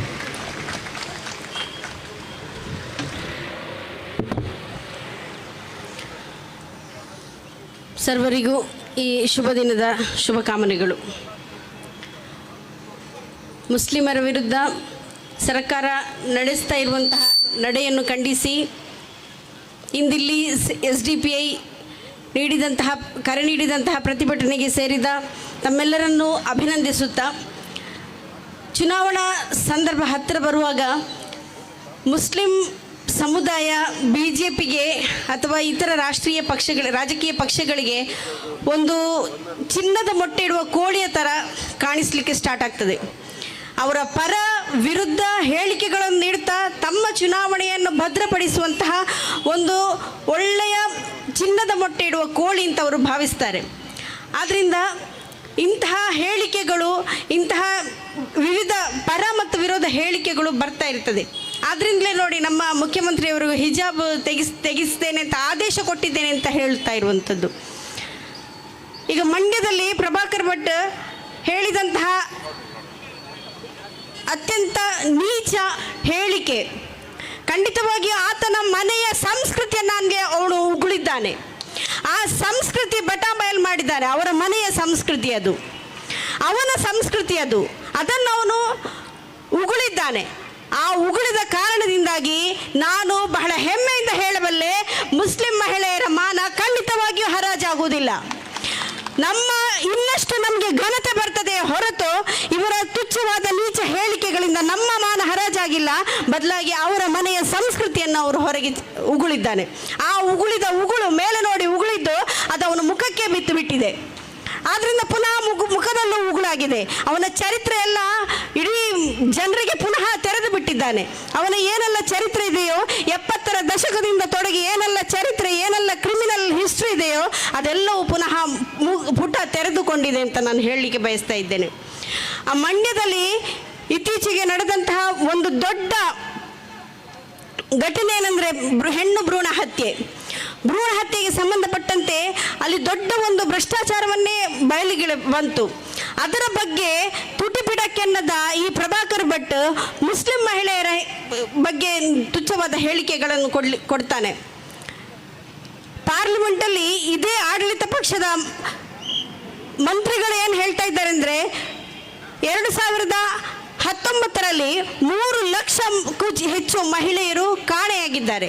ಅದರಲ್ಲೂ ಕರ್ನಾಟಕದಲ್ಲಿ 40,000 ಮಹಿಳೆಯರು ಕಾಣೆಯಾಗಿದ್ದಾರೆ 3 ವರ್ಷದಲ್ಲಿ. ಆದರೆ ಇದರ ಬಗ್ಗೆ ಯಾವುದೇ ಹೇಳಿಕೆಗಳನ್ನು ಕೊಟ್ಟದ್ದು ನಮಗೆ ಕಾಣಲಿಕ್ಕೆ ಸಾಧ್ಯ ಇಲ್ಲ. ಮಹಿಳೆಯರ ಬಗ್ಗೆ ಅಷ್ಟೊಂದು ಅವರಿಗೆ ಗೌರವ ಇದ್ದಿದ್ರೆ ಅದರ ಬಗ್ಗೆ ಅವರು ತನಿಖೆ ನಡೆಸಬೇಕಾಗಿತ್ತು. ಆದರೆ ಆ ಬಗ್ಗೆ ಮಾತೆತ್ತದ ಇವರು ವಿನಾಕಾರಣ ಚುನಾವಣಾ ಭದ್ರತೆಗಾಗಿ, ವೋಟ್ ಬ್ಯಾಂಕ್ಗಾಗಿ ಮಹಿಳೆಯರ ಬಗ್ಗೆ ನೀಚವಾದ ಹೇಳಿಕೆಗಳನ್ನು ಕೊಡ್ತಾ ಇದ್ದಾರೆ. ಇಲ್ಲಿ ಕರಾವಳಿಯಲ್ಲಿ ಬೇಳೆ ಬೇಯಿಸಲಿಕ್ಕೆ ಈಗ ಆಗುವುದಿಲ್ಲ ಅಂತ ಹೇಳಿ ಮಂಡ್ಯಕ್ಕೆ ಹೋಗಿ ಅಲ್ಲಿಯ ಸಾಮರಸ್ಯವನ್ನು ಕೆಡಿಸಲಿಕ್ಕೆ ನಡೆಸ್ತಾ ಇರುವಂತಹ ಪ್ರಯತ್ನ ಆಗಿದೆ ಇದು. ಇಲ್ಲಿನ ಕಾಂಗ್ರೆಸ್ ಸರ್ಕಾರ ನ್ಯಾಯ ದೇವತೆಯ ಕಣ್ಣಿನ ಪಟ್ಟಿಯನ್ನು ಹಿಡಿದು ಎಳೆದು ಅವಳ ಕೈಯ ತಕ್ಕಡಿಯನ್ನು ಕಿತ್ತುಕೊಂಡು ಅವಳನ್ನು ದೂಡಿ ಚಪ್ಪಾಳೆ ತಟ್ಟಿ ಕೇಕೆ ಹಾಕುವಂತೆ ಅನುಭವ ಆಗ್ತಾ ಇದೆ. ಯಾಕೆಂದರೆ ಒಂದು ಕಣ್ಣಿಗೆ ಸುಣ್ಣ, ಇನ್ನೊಂದು ಕಣ್ಣಿಗೆ ಬೆಣ್ಣೆ. ಈ ಪ್ರಭಾಕರ್ ಭಟ್ರ ವಿರುದ್ಧ ವಿಮೆನ್ ಇಂಡಿಯಾ ಮೂವ್ಮೆಂಟ್ 21 ಕೇಸುಗಳನ್ನು ದಾಖಲಿಸಿದೆ. ಅದೇ ಥರ ನಜ್ಮಾ ಚಿಕ್ಕನೇರಳಿ ಅವರ FIR ಕೇಸ್ ಕೂಡ FIR ಆಗಿದೆ. ಇದೆಲ್ಲ ಇದ್ದುಕೊಂಡು ಆ ಭಟ್ಟನಿಗೆ ಜಾಮೀನು ಕೊಡಲಿಕ್ಕೆ ಸರ್ಕಾರಿ ಪ್ರಾಯೋಜಕತ್ವದಲ್ಲಿ ಜೈಲಿಗೆ ಹೋಗದ ಹಾಗೆ ವ್ಯವಸ್ಥೆಗಳನ್ನು ಮಾಡಲಾಗಿದೆ. ಆದ್ದರಿಂದ ಇಲ್ಲದಿದ್ದರೆ FIR ಆದ ತಕ್ಷಣ ಆರೋಪಿಗಳನ್ನು ಬಂಧಿಸುವ ಪೊಲೀಸರು ಸೊಮೋಟಕ್ಕೆ ಹಾಕುದು ಬಿಡಿ, FIR ಆದರೂ ಕೂಡ ಆರೋಪಿಯನ್ನು ಬಂಧಿಸಲಿಲ್ಲ.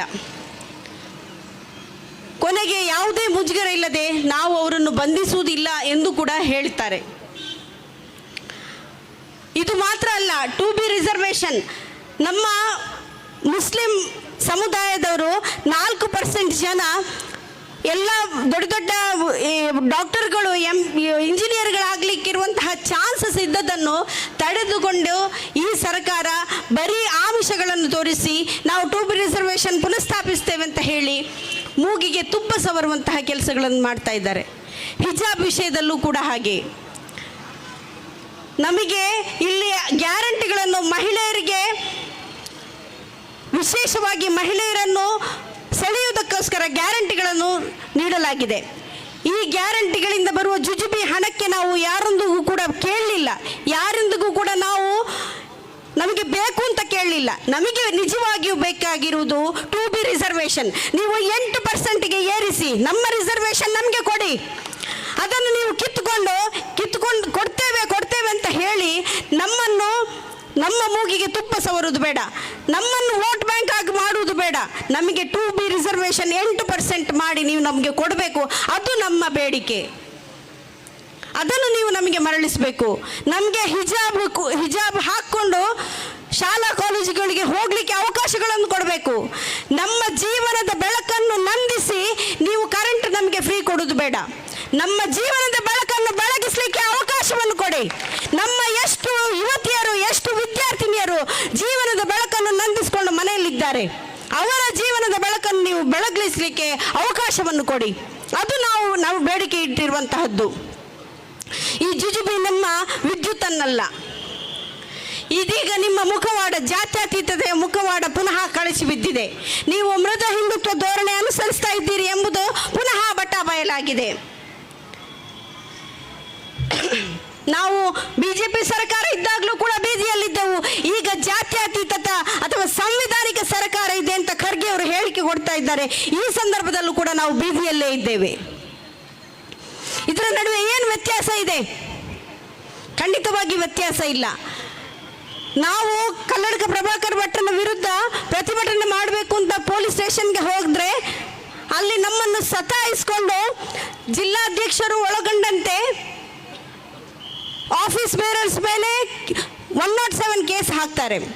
ಇದಕ್ಕೆ ಮೊದಲು ನಾವು ಇದಕ್ಕಿಂತಲೂ ದೊಡ್ಡ ಪ್ರತಿಭಟನೆಗಳನ್ನು ಮಾಡಿದ್ದೆವು. ಸಾವಿರಾರು ಮಂದಿಯನ್ನು ಸೇರಿಸಿ ಇಲ್ಲಿ ಟೌನ್ ಹಾಲಲ್ಲಿ NRC ವಿರುದ್ಧ ಪ್ರತಿಭಟನೆಗಳನ್ನು ಮಾಡಿದ್ದೆವು.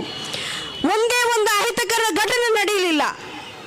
ನಮ್ಮ ಮಹಿಳೆಯರ ಮೇಲೆ ಒಂದೇ ಒಂದು ಕೇಸ್ ಇಲ್ಲ. ಯಾವ ಆಧಾರದ ಮೇಲೆ 107 ನೋಟಿಸ್ ಜಾರಿಗೊಳಿಸಿದ್ದೀರಿ ಎಂಬುದನ್ನು ನಾವು ನ್ಯಾಯಾಲಯದಲ್ಲಿ ಪ್ರಶ್ನಿಸಿಯೇ ತೀರುತ್ತೇವೆ. ನಮಗೆ ನ್ಯಾಯ ಸಿಗಲೇಬೇಕು. ನಮ್ಮ ಹೋರಾಟಗಳನ್ನು ಬೆದರಿಸಿ ನಿಲ್ಲಿಸಬಹುದು ಅಂತ ನೀವು ಭಾವಿಸಿದ್ದಾದ್ರೆ ನೀವು ತಿರುಕನ ಕನಸು ಕಾಣ್ತಾ ಇದ್ದೀರಿ ಎಂಬುದನ್ನು ನಾನು ಹೇಳಲಿಕ್ಕೆ ಬಯಸ್ತಾ ಇದ್ದೇನೆ. ಕೊನೆಯದಾಗಿ ನನಗೆ ಇಲ್ಲಿನ ಪ್ರಗತಿಪರ ಮಹಿಳಾ ಸಂಘಟನೆಗಳ ಬಳಿ ಒಂದು ಪ್ರಶ್ನೆಗಳನ್ನು ಕೇಳಲಿಕ್ಕಿದೆ. ಇಲ್ಲಿ ಅಪಮಾನಿಸಿರುವುದು ಮಹಿಳೆಯರನ್ನು. ಯಾಕೆ ಈ ಮೌನ? ಯಾಕೆ ನೀವು ಮೌನವಾಗಿ ಕೂತಿದ್ದೀರಿ? ನೀವು ಯಾರು ಪ್ರತಿಭಟಿಸಲಿಕ್ಕೆ ಬೀದಿಗಿಳಿಲಿಲ್ಲ. ಯಾವುದು ಕಾರಣ? ನೀವು ಕೂಡ ಫ್ಯಾಸಿಸ್ಟರಿಗೆ ಬೆದರಿದ್ದೀರಾ ಅಥವಾ ಅವರ IT ಸೆಲ್ಗೆ ನೀವು ಬೆದರಿದ್ದೀರಾ ಎಂಬುದು ನಮ್ಮ ಪ್ರಶ್ನೆಯಾಗಿದೆ. ನಾನೋರ್ವ ಮುಸ್ಲಿಂ ಮಹಿಳೆಯಾಗಿದ್ದುಕೊಂಡು ಬಹಳ ಹೆಮ್ಮೆಯಿಂದ ಹೇಳಬಲ್ಲೆ, ಈ ಹೇಳಿಕೆಯಿಂದ ನಮ್ಮ ಮಾನ ಹೋಗಲಿಲ್ಲ. ಈ ಹೇಳಿಕೆಯಿಂದ ಮಾನ ಹೋಗಿರುವುದು ಸಂಘ ಪರಿವಾರದ್ದು. ನಿಮ್ಮಿಂದ ನಾವು ಯಾವುದೇ ಮಹಿಳಾ ಗೌರವವನ್ನು ನಿರೀಕ್ಷಿಸುವುದಿಲ್ಲ. ಯಾಕೆಂದ್ರೆ ನೀವು ಮನುವಾದಿಗಳು, ಮನುವಾದವನ್ನು ಪ್ರತಿಪಾದಿಸುವವರು. ನೀವು ಸಂವಿಧಾನವನ್ನು ಗೌರವಿಸುವವರಲ್ಲ. ಮನುವಾದದಲ್ಲಿ ಮಹಿಳೆಗೆ ಯಾವುದೇ ಸ್ಥಾನ ಇಲ್ಲ. ಅಂತಹ ಮನುವಾದಿಗಳಿಂದ ಮಹಿಳೆಯರಿಗೆ ಗೌರವವನ್ನು ನಾವು ನಿರೀಕ್ಷಿಸುವುದೇ ಇಲ್ಲ. ಆದ್ರಿಂದ ಪುನಃ ಇನ್ನೊಮ್ಮೆ ನಾನು ಹೇಳ್ತೇನೆ, ಇಂತಹ ನಿಮ್ಮ ನೀಚ ಹೇಳಿಕೆಗಳಿಂದ ನಮ್ಮ ಗೌರವಕ್ಕೆ ಚ್ಯುತಿಯಾಗುವುದಿಲ್ಲ. ನಾವು ತಲೆ ಎತ್ತಿಯೇ ನಡೀತೇವೆ. ನಾವು ಸಂವಿಧಾನಾತ್ಮಕವಾಗಿ ಈ ದೇಶದಲ್ಲಿ ಬಹಳ ಘನತೆಯಿಂದ ಬದುಕ್ತೇವೆ ಅಂತ ಹೇಳಿಕೊಂಡು ನನ್ನ ಮಾತುಗಳನ್ನು ಮುಗಿಸ್ತೇನೆ. ಧನ್ಯವಾದಗಳು. ಪ್ರತಿಭಟನಾ ಸಭೆಯನ್ನು ಉದ್ದೇಶಿಸಿ ಮಾತನಾಡಿದ social Democratic Party of India Karnataka ರಾಜ್ಯ ಸಮಿತಿ ಸದಸ್ಯೆಯಾಗಿರುವಂತಹ ಶಾಹಿದಾ ತಸ್ನೀಂ ತಮಗೆ ಧನ್ಯವಾದಗಳನ್ನು ಸಲ್ಲಿಸುತ್ತಾ ಮುಂದಕ್ಕೆ ಮತ್ತೆ ಘೋಷಣೆ. ಧಿಕ್ಕಾರ ಧಿಕ್ಕಾರ ಧಿಕ್ಕಾರ ಧಿಕ್ಕಾರ ಮುಸ್ಲಿಂ ವಿರೋಧಿ ನೀತಿಗೆ ಧಿಕ್ಕಾರ ನೀತಿಗೆ ಧಿಕ್ಕಾರ ಧಿಕ್ಕಾರ ಧಿಕ್ಕಾರ ಧಿಕ್ಕಾರ ಧಿಕ್ಕಾರ ಮುಸ್ಲಿಂ ವಿರೋಧಿ ಸರ್ಕಾರಕ್ಕೆ ಧಿಕ್ಕಾರ ವಿರೋಧಿ ಸರ್ಕಾರಕ್ಕೆ ಧಿಕ್ಕಾರ ಧಿಕ್ಕಾರ ಧಿಕ್ಕಾರ ಧಿಕ್ಕಾರ ಧಿಕ್ಕಾರ ನಿರಂಕುಶವಾದಿಗೆ ಧಿಕ್ಕಾರ ನಿರಂಕುಶವಾದಿಗೆ ಧಿಕ್ಕಾರ ಸರ್ವಾಧಿಕಾರಕ್ಕೆ ಧಿಕ್ಕಾರ ಸರ್ವಾಧಿಕಾರಕ್ಕೆ ಧಿಕ್ಕಾರ ಧಿಕ್ಕಾರ ಧಿಕ್ಕಾರ ಧಿಕ್ಕಾರ ಧಿಕ್ಕಾರ ಬೆನ್ನೆಲು ಬಿಲ್ಲದ ಸರ್ಕಾರಕ್ಕೆ ಧಿಕ್ಕಾರ ಬಿಲ್ಲದ ಸರ್ಕಾರಕ್ಕೆ ಧಿಕ್ಕಾರ ಚುನಾವಣೆಯ ಕಾಲದಲ್ಲಿ ಚುನಾವಣೆಯ ಕಾಲದಲ್ಲಿ ಕಾಕದಾದ ಎಂದು ಕೂಗುತ್ತ ಹಾಕದಾದ ಎಂದು ಕೂಗುತ್ತ ಕೈಯನ್ನು ಮುಗಿದು ತಲೆಯನ್ನು ಬಾಗಿಸಿ ಕೈಯನ್ನು ಮುಗಿದು ತಲೆಯನ್ನು ಬಾಗಿಸಿ ಓಟಿನ ದಾಟಿಯ ಭಿಕ್ಷೆಯ ಕೇಳಿ ಓಟಿನ ದಾಟಿಯ ಭಿಕ್ಷೆಯ ಕೇಳಿ ಗ್ಯಾರಂಟಿ ಹೆಸರಲ್ಲಿ ಮರಳುವ ಮಾಡಿ ಗ್ಯಾರಂಟಿ ಹೆಸರಲ್ಲಿ ಮರಳು ಮಾಡಿ ಹಿಜಾಬ್ ಹಲಾಲ್ ಭರವಸೆ ನೀಡಿ ಹಿಜಾಬ್ ಹಲಾಲ್ ಭರವಸೆ ನೀಡಿ ಸುಳ್ಳಿನ ಮೇಲೆ ಸುಳ್ಳನ್ನು ಹೇಳಿ ಸುಳ್ಳಿನ ಮೇಲೆ ಸುಳ್ಳನ್ನು ಹೇಳಿ ಮುಸ್ಲಿಮರ ಮೂಗಿಗೆ ತುಪ್ಪವ ಸವರಿ ಮುಸ್ಲಿಮರ ಮೂಗಿಗೆ ತುಪ್ಪವ ಸವರಿ ಬಿಜೆಪಿ ಎಂಬ ಗುಮ್ಮನ ತೋರಿಸಿ ಬಿಜೆಪಿ ಎಂಬ ಗುಮ್ಮನ ತೋರಿಸಿ ಮುಸ್ಲಿಮರ ಮೂಗಿಗೆ ತುಪ್ಪವ ಸವರಿ ಮುಸ್ಲಿಮರ ಮೂಗಿಗೆ ತುಪ್ಪವ ಸವರಿ ಬಿಜೆಪಿ ಎಂಬ ಗುಮ್ಮವ ತೋರಿಸಿ ಬಿಜೆಪಿ ಎಂಬ ಗುಮ್ಮನ ತೋರಿಸಿ ಗದ್ದುಗೆ ಏರಿ ಕುಳಿತೇ ಬಿಟ್ರಿ ಗದ್ದುಗೆ ಏರಿ ಕುಳಿತೇ ಬಿಟ್ರಿ ಗದ್ದುಗೆ ಏರಿ ಕುಳಿತೇ ಬಿಟ್ರಿ ಗದ್ದುಗೆ ಏರಿ ಕುಳಿತೇ ಬಿಟ್ರಿ ಹಲೋ ಮಿಸ್ಟರ್ CM ಸಾರ್ ಅಲ್ಲ mister CM sir sir DKC sir sir DKC sir home minister Parameshwar home minister Parameshwar sir hello mister CM sir sir DKC sir, home minister Parameshwar, home minister Parameshwar, ತಿಂಗಳು 8 ಕಳೆದೋಯ್ತು, ತಿಂಗಳು 8 ಕಳೆದೋಯ್ತು, ಮೊದಲ ಅಧಿವೇಶನ ಮುಗಿದೋಯ್ತು, ಮೊದಲ ಅಧಿವೇಶನ ಮುಗಿದೋಯ್ತು, ಮಳೆಗಾಲದ ಮಳೆಯೂ ಸುರಿದೋಯ್ತು, ಮಳೆಗಾಲದ ಮಳೆಯು ಸುರಿದೋಯ್ತು, ಬೆಳಗಾವಿ ಅಧಿವೇಶನ ಆಗೋಯ್ತು, ಬೆಳಗಾವಿ ಅಧಿವೇಶನ ಆಗೋಯ್ತು, ಸಂಪುಟ ಸಭೆಯು ಮರೆತೋಯ್ತು, ಸಂಪುಟ ಸಭೆಯು ಮರೆತೋಯ್ತು, ಆದ್ರೂ ಇನ್ನೂ ನಿಂತಿಲ್ಲ, ಆದ್ರೂ ಇನ್ನೂ ನಿಂತಿಲ್ಲ, ತಾರತಮ್ಯ ನಿಂತಿಲ್ಲ, ತಾರತಮ್ಯ ನಿಂತಿಲ್ಲ, ಮುಸ್ಲಿಂ ಬೇಟೆಗೆ ಕೊನೆ ಇಲ್ಲ, ಮುಸ್ಲಿಂ ಬೇಟೆಗೆ ಕೊನೆ ಇಲ್ಲ, ಮೀಸಲಾತಿ ಸಿಕ್ಕಿಲ್ಲ, ಮೀಸಲಾತಿ ಸಿಕ್ಕಿಲ್ಲ, ಕರಾವಳಿ ಭಾಗದ ಮತಾಂಧನಾದ, ಕರಾವಳಿ ಭಾಗದ ಮತಾಂತನಾದ, ಕರಾವಳಿಯ ಸವಕಲು ನಾಣ್ಯ, ಕರಾವಳಿ ಸಾಗರು ನಾಣ್ಯ, ಓಮಿನ್ ಹೆಸರಿನ ವಿಕೃತ ಭಟ್ಟ, ಓಲ್ಮಿನಿ ಹೆಸರಿನ ವಿಕೃತ ಭಟ್ಟ, ಕಲ್ಲಡ್ಕ ಎಂಬ ಪ್ರಭಾಕರ ಭಟ್ಟ, ಕಲ್ಲಡ್ಕ ಎಂಬ ಪ್ರಭಾಕರ ಭಟ್ಟ, ಸಕ್ಕರೆ ನಾಡು ಮಂಡ್ಯಕ್ಕೆ ಹೋಗಿ ಸಕ್ಕರೆ ನಾಡು ಮಂಡ್ಯಕ್ಕೆ ಹೋಗಿ ಹೊಲಸು ನಾಲಗೆ ಹರಿಯ ಬಿಟ್ಟ, ಹೊಲಸು ನಾಲೆಗೆ ಹರಿಯ ಬಿಟ್ಟ, ಹೊಲಸು ನಾಲಗೆ ಹರಿಯ ಬಿಟ್ಟ, ಹೊಲಸು ನಾಲೆಗೆ ಹರಿಯ ಬಿಟ್ಟ, ನಾಡಿನ ನೆಮ್ಮದಿ ಕೆಡಿಸಿ ಬಿಟ್ಟ, ನಾಡಿನ ನೆಮ್ಮದಿ ಕೆಡಿಸಿ ಬಿಟ್ಟ, ಮುಸ್ಲಿಂ ಮಹಿಳೆಯ ಹೆಸರನ್ನು ಹೇಳಿ ಮುಸ್ಲಿಂ ಮಹಿಳೆಯ ಹೆಸರನ್ನು ಹೇಳಿ ವೇಷ ಭಾಷಣ ಬಗಲಿದಾಗ ದೇಶ ಭಾಷಣ ಬಗಲಿದಾಗ ದೂರಿನ ಮೇಲೆ ದೂರುಗಳಾದರು, ಊರಿನ ಮೇಲೆ ದೂರುಗಳಾದರು, ದೂರಿನ ಮೇಲೆ ದೂರುಗಳಾದರು, ಊರಿನ ಮೇಲೆ ದೂರುಗಳಾದರು, ಎಫ್ಐಆರ್ ದಾಖಲಾದರು, FIR ದಾಖಲಾದರು, ಪಟ್ಟಣ ಬಂಧನ ಯಾಕಿಲ್ಲ, ಪಟ್ಟಣ ಬಂಧನ ಯಾಕಿಲ್ಲ, ಪಟ್ಟಣ ಬಂಧನ ಯಾಕಿಲ್ಲ, ಪಟ್ಟಣ ಬಂಧನ ಯಾಕಿಲ್ಲ, ಪಟ್ಟಣ ಮುಟ್ಟಲು ದಮ್ಮಿಲ್ವೇ, ಪಟ್ಟಣ ಮುಟ್ಟಲು ದಮ್ಮಿಲ್ವೇ, ಏನಿದು ನಿಮ್ಮ ಹೇಡಿತನ,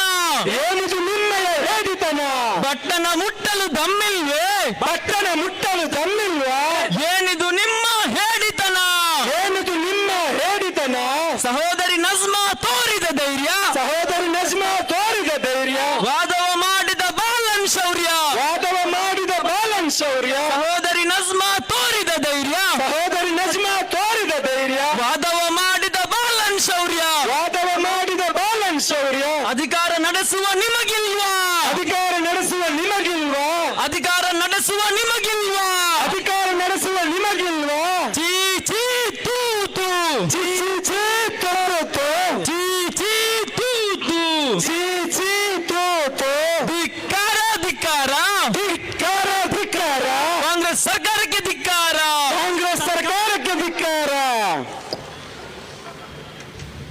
ಧನ್ಯವಾದಗಳು. ಮುಂದಕ್ಕೆ ಮುಖ್ಯ ಭಾಷಣಕ್ಕಾಗಿ ತಾವೆಲ್ಲರೂ ಅತ್ಯಂತ ಕಾತರದಿಂದ ಕಾಯುತ್ತಿರುವ social Democratic Party of India Karnataka ರಾಜ್ಯ ಪ್ರಧಾನ ಕಾರ್ಯದರ್ಶಿಯಾಗಿರುವಂತಹ ಹಾಗೂ ದಲಿತ ಪರ ಹೋರಾಟಗಾರರಾಗಿರುವಂತಹ ಭಾಸ್ಕರ್ ಪ್ರಸಾದ್ ಸರ್ ತಮ್ಮನ್ನು ಅತ್ಯಂತ ಗೌರವಪೂರ್ವಕವಾಗಿ ಪೋಡಿಯಂಗೆ ಆಹ್ವಾನಿಸ್ತಾ ಇದ್ದೇವೆ.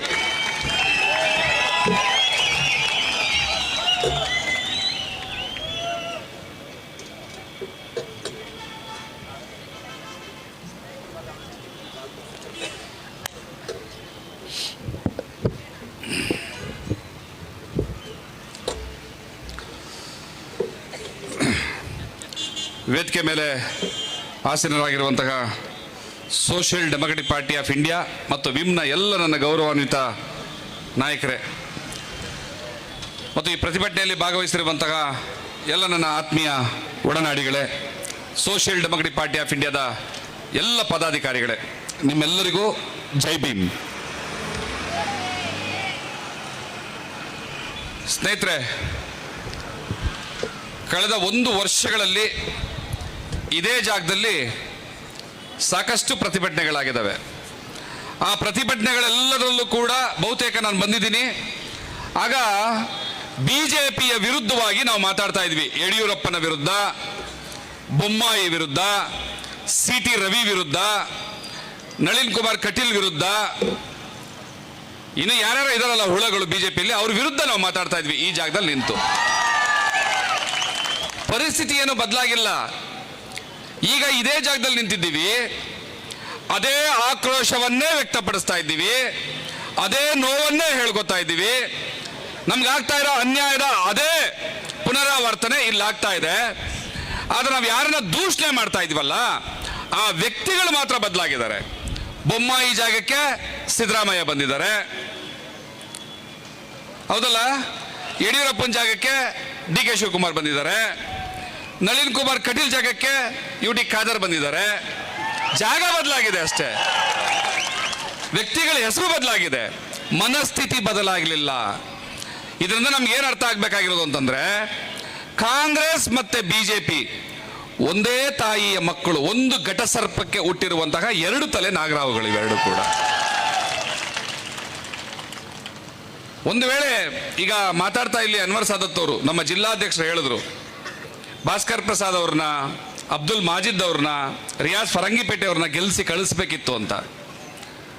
ಆಗಲಿಲ್ಲ. ಒಂದು ವೇಳೆ ನಾನೇನಾದರೂ ಇವತ್ತು ವಿಧಾನಸೌಧದಲ್ಲಿ ಇದ್ದಿದ್ರೆ ಕಲ್ಲಡ್ಕ ಪ್ರಭಾಕರ್ ಭಟ್ಟನ್ನ ಹುಚ್ಚನಾಯಿ ತರ ಜೈಲೊಳಗಡೆ ಕೂಡ ಹಾಕ್ತಿಸ್ದೆ. ಒಂದು ವೇಳೆ ಈ ಸರ್ಕಾರ ಆ ಅಯೋಗ್ಯನನ್ನ ಅರೆಸ್ಟ್ ಮಾಡಿ ಜೈಲಿಗೆ ಬಿಡದೆ ಹೋಗಿದ್ದಿದ್ರೆ ಅವರ ಹಣೆಯಲ್ಲೂ ಕೂಡ ಬರ್ದಿರ್ತಿರ್ಲಿಲ್ಲ ಸೆಷನ್ಗಳನ್ನ ಕಮಿಟ್ ಮಾಡೋದಕ್ಕೆ.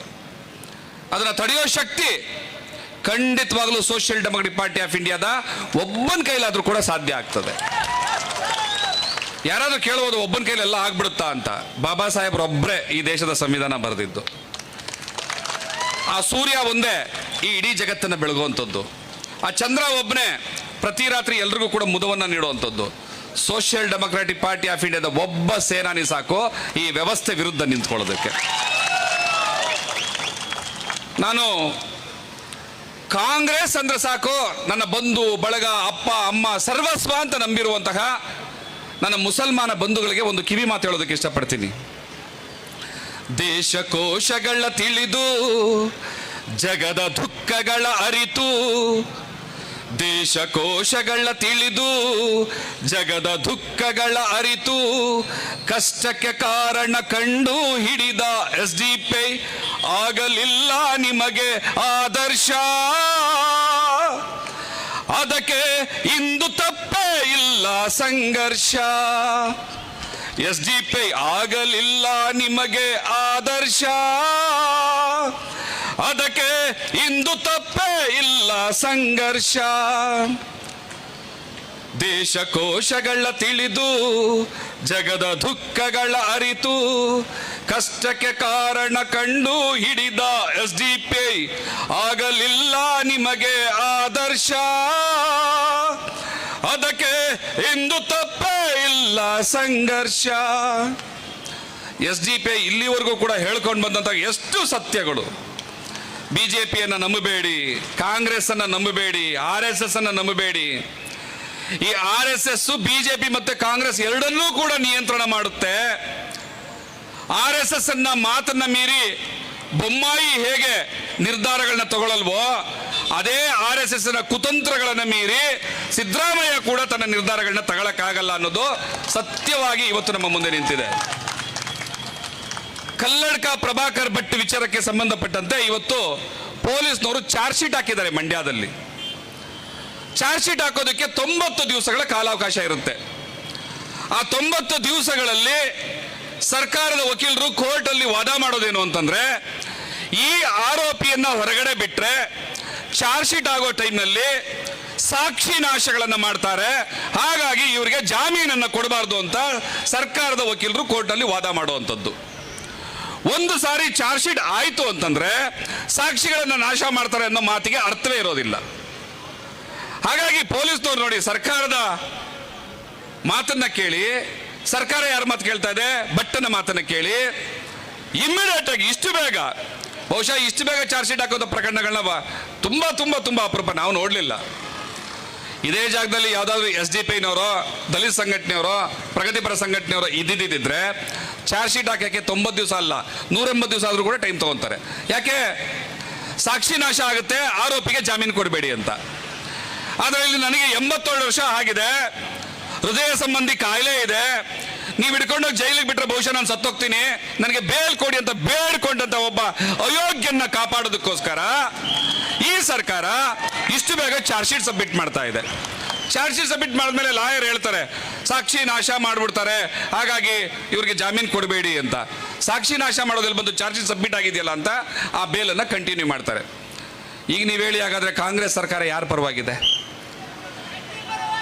ಯಾರ ಪರವಾಗಿದೆ? ಚಡ್ಡಿಗಳ ಪರವಾಗಿದೆ. ಯಾಕೆ ಅಂತಂದ್ರೆ ಚಡ್ಡಿಗಳ ಮಾತು ಕೇಳಿಲ್ಲ ಅಂದ್ರೆ ಇವ್ರ ಚಡ್ಡಿ ಅವ್ರು ಬಿಚ್ತಾರೆ. ಆದ್ರೆ ಇಂಥ ಒಂದು ಬಹಳ ನೋವಿನಿಂದ ಹೇಳ್ತೀನಿ ನಾನು, ಬಹಳ ನೋವಿನಿಂದ ಹೇಳ್ತಾರೆ ಅಂತದ್ದು. ಇಂಥ ಒಂದು ಕಾಂಗ್ರೆಸ್ ಅನ್ನ ನಂಬಿ, ಇಂಥ ಒಂದು ಮಾತೃದ್ರೋಹಿ ಕಾಂಗ್ರೆಸ್ ಅನ್ನ ನಂಬಿ, ಇಂಥ ಒಂದು ನಂಬಿಕೆ ದ್ರೋಹಿ ಕಾಂಗ್ರೆಸ್ ಅನ್ನ ನಂಬಿ ಈ ಕರ್ನಾಟಕದ ಸುಮಾರು 100% ಮತದಾರರು ಏನು ಮುಸಲ್ಮಾನರಿದ್ರು, ಅದರಲ್ಲಿ 92% ಮುಸಲ್ಮಾನರ ಮತದಾರರು ಕಾಂಗ್ರೆಸ್ಗೆ ವೋಟ್ ಕೊಟ್ಟರು. ಆ ವೋಟ್ಗಳ ಒಟ್ಟು ಮೊತ್ತ 52ರಿಂದ 55 ಲಕ್ಷ ಮತಗಳು. ದಲಿತರು 67% ವೋಟನ್ನು ಕೊಟ್ಟರು. ಅದರ ಪರಿಣಾಮ ಏನಾಗಿದೆ? ದಲಿತರ ಅಭಿವೃದ್ಧಿಗೋಸ್ಕರ ಮೀಸಲಾಗಿಟ್ಟಿದ್ದಂತಹ 34,000 ಕೋಟಿ ರೂಪಾಯಿಯಲ್ಲಿ 11,000 ಕೋಟಿ ರೂಪಾಯಿನ ಕಳ್ಳತನ ಮಾಡಿದ್ರು ಇದೇ ಮುಖ್ಯಮಂತ್ರಿ ಸಿದ್ದರಾಮಯ್ಯನವರು. 92% ವೋಟನ್ನು ಕೊಟ್ಟಂತಹ ಮುಸಲ್ಮಾನರ ಹಕ್ಕುಗಳ ಬಗ್ಗೆ, ಮುಸಲ್ಮಾನರ ಅಭಿವೃದ್ಧಿಗೆ 10,000 ಕೋಟಿ ರೂಪಾಯಿಗಳನ್ನ ಕೊಡಬೇಕು ಅನ್ನುವಂಥ ಆಗ್ರಹವನ್ನ Social Democratic Party of India ಮಾಡಿತು. ಆದರೆ ಕೊಡ್ಲಿಲ್ಲ. ಕೆಲವು ಮಾಧ್ಯಮಗಳು, ಬಿಜೆಪಿಯ ಕೋಡಂಗಿಗಳು ಈಗಾಗಲೇ ಹೊರಗಡೆ ನಿಂತ್ಕೊಂಡು ಕಿರ್ಚಾಡ್ತಾ ಇದ್ದಾರೆ. ಮುಸಲ್ಮಾನರಿಗೆ ಸಿದ್ದರಾಮಯ್ಯ 10,000 ಕೋಟಿ ಕೊಟ್ಬಿಟ್ರು, 10,000 ಕೋಟಿ ಕೊಟ್ಬಿಟ್ರು. ಏನ್ ನಿಮ್ಮ ಅಪ್ಪನ ಮನೆ ಅಂತ ತಗೊಂಡ್ಬಂದು ಕೊಟ್ರ? ಕೊಟ್ಟಿಲ್ಲ ಕಣಯ್ಯ, ಕೊಡ್ಲಿಲ್ಲ. 10,000 ಕೋಟಿ ಕೊಟ್ಟಿದ್ದು ಕೇವಲ 1,250 ಕೋಟಿ ಅಷ್ಟೇ. ಆದ್ರೆ ಬಾಯಲ್ಲಿ ಹೇಳಿದ್ದು 10,000 ಕೋಟಿ ಕೊಡಬೇಕು ಮುಸಲ್ಮಾನರಿಗೆ ಅಂತ. ಹಾಗಂತ ಹೇಳಿ ಬಿಜೆಪಿಯವ್ರನ್ನ ರೊಚ್ಚಿಗೆಳಿಸಿ ಮುಸಲ್ಮಾನರಿಗೆ 1,200 ಕೋಟಿ ಕೊಟ್ಟು ಸುಮ್ಮನಾಗಿದ್ದು. ಹತ್ತಿರ 1 ಕೋಟಿ ಜನಸಂಖ್ಯೆ ಇರುವಂತಹ ಮುಸಲ್ಮಾನ ಸಮುದಾಯಕ್ಕೆ 1,200 ಕೋಟಿ ಕೊಟ್ಟರೆ ಏನು ಅಭಿವೃದ್ಧಿ ಆಗ್ತದೆ? ಡಿ.ಕೆ. ಶಿವಕುಮಾರ್ ಒಬ್ಬರ ಹತ್ರನೇ ಎಷ್ಟೋ 1,000 ಕೋಟಿ ಇದೆ. ಇವರು ಮುಸಲ್ಮಾನರಿಗೆ, ಅಖಂಡ ಕರ್ನಾಟಕದ ಮುಸಲ್ಮಾನರಿಗೆ 1,250 ಕೋಟಿ ರೂಪಾಯಿನ ಕೊಡ್ತಾ ಇದ್ದಾರೆ. ಏನು ಅಭಿವೃದ್ಧಿ ಆಗುತ್ತೆ?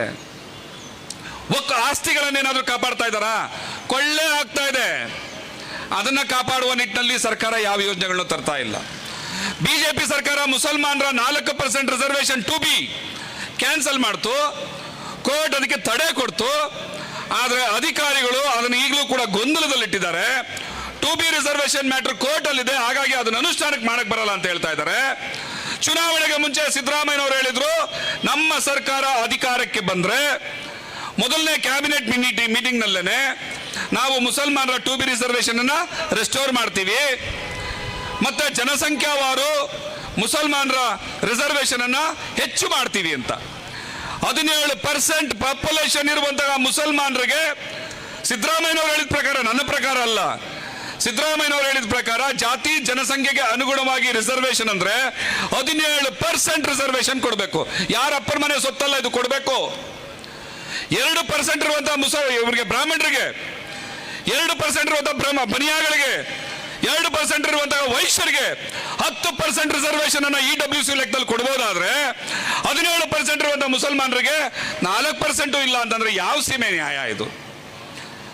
SDP ಡಿಮ್ಯಾಂಡ್ ಮಾಡ್ತಾ ಇದೆ, ನೀವು 17% ಮೀಸಲಾತಿಯನ್ನ ನಿಮ್ಮ ಅಪ್ಪರ ಮನೆಯಿಂದ ಕೊಡಲ್ಲ, ನಮಗೆ ಗೊತ್ತು, 8% ಆದ್ರೂ ಕೊಡ್ರಯ್ಯ. ಏನ್ ಕಳ್ಕೋತೀರಾ ನೀವು?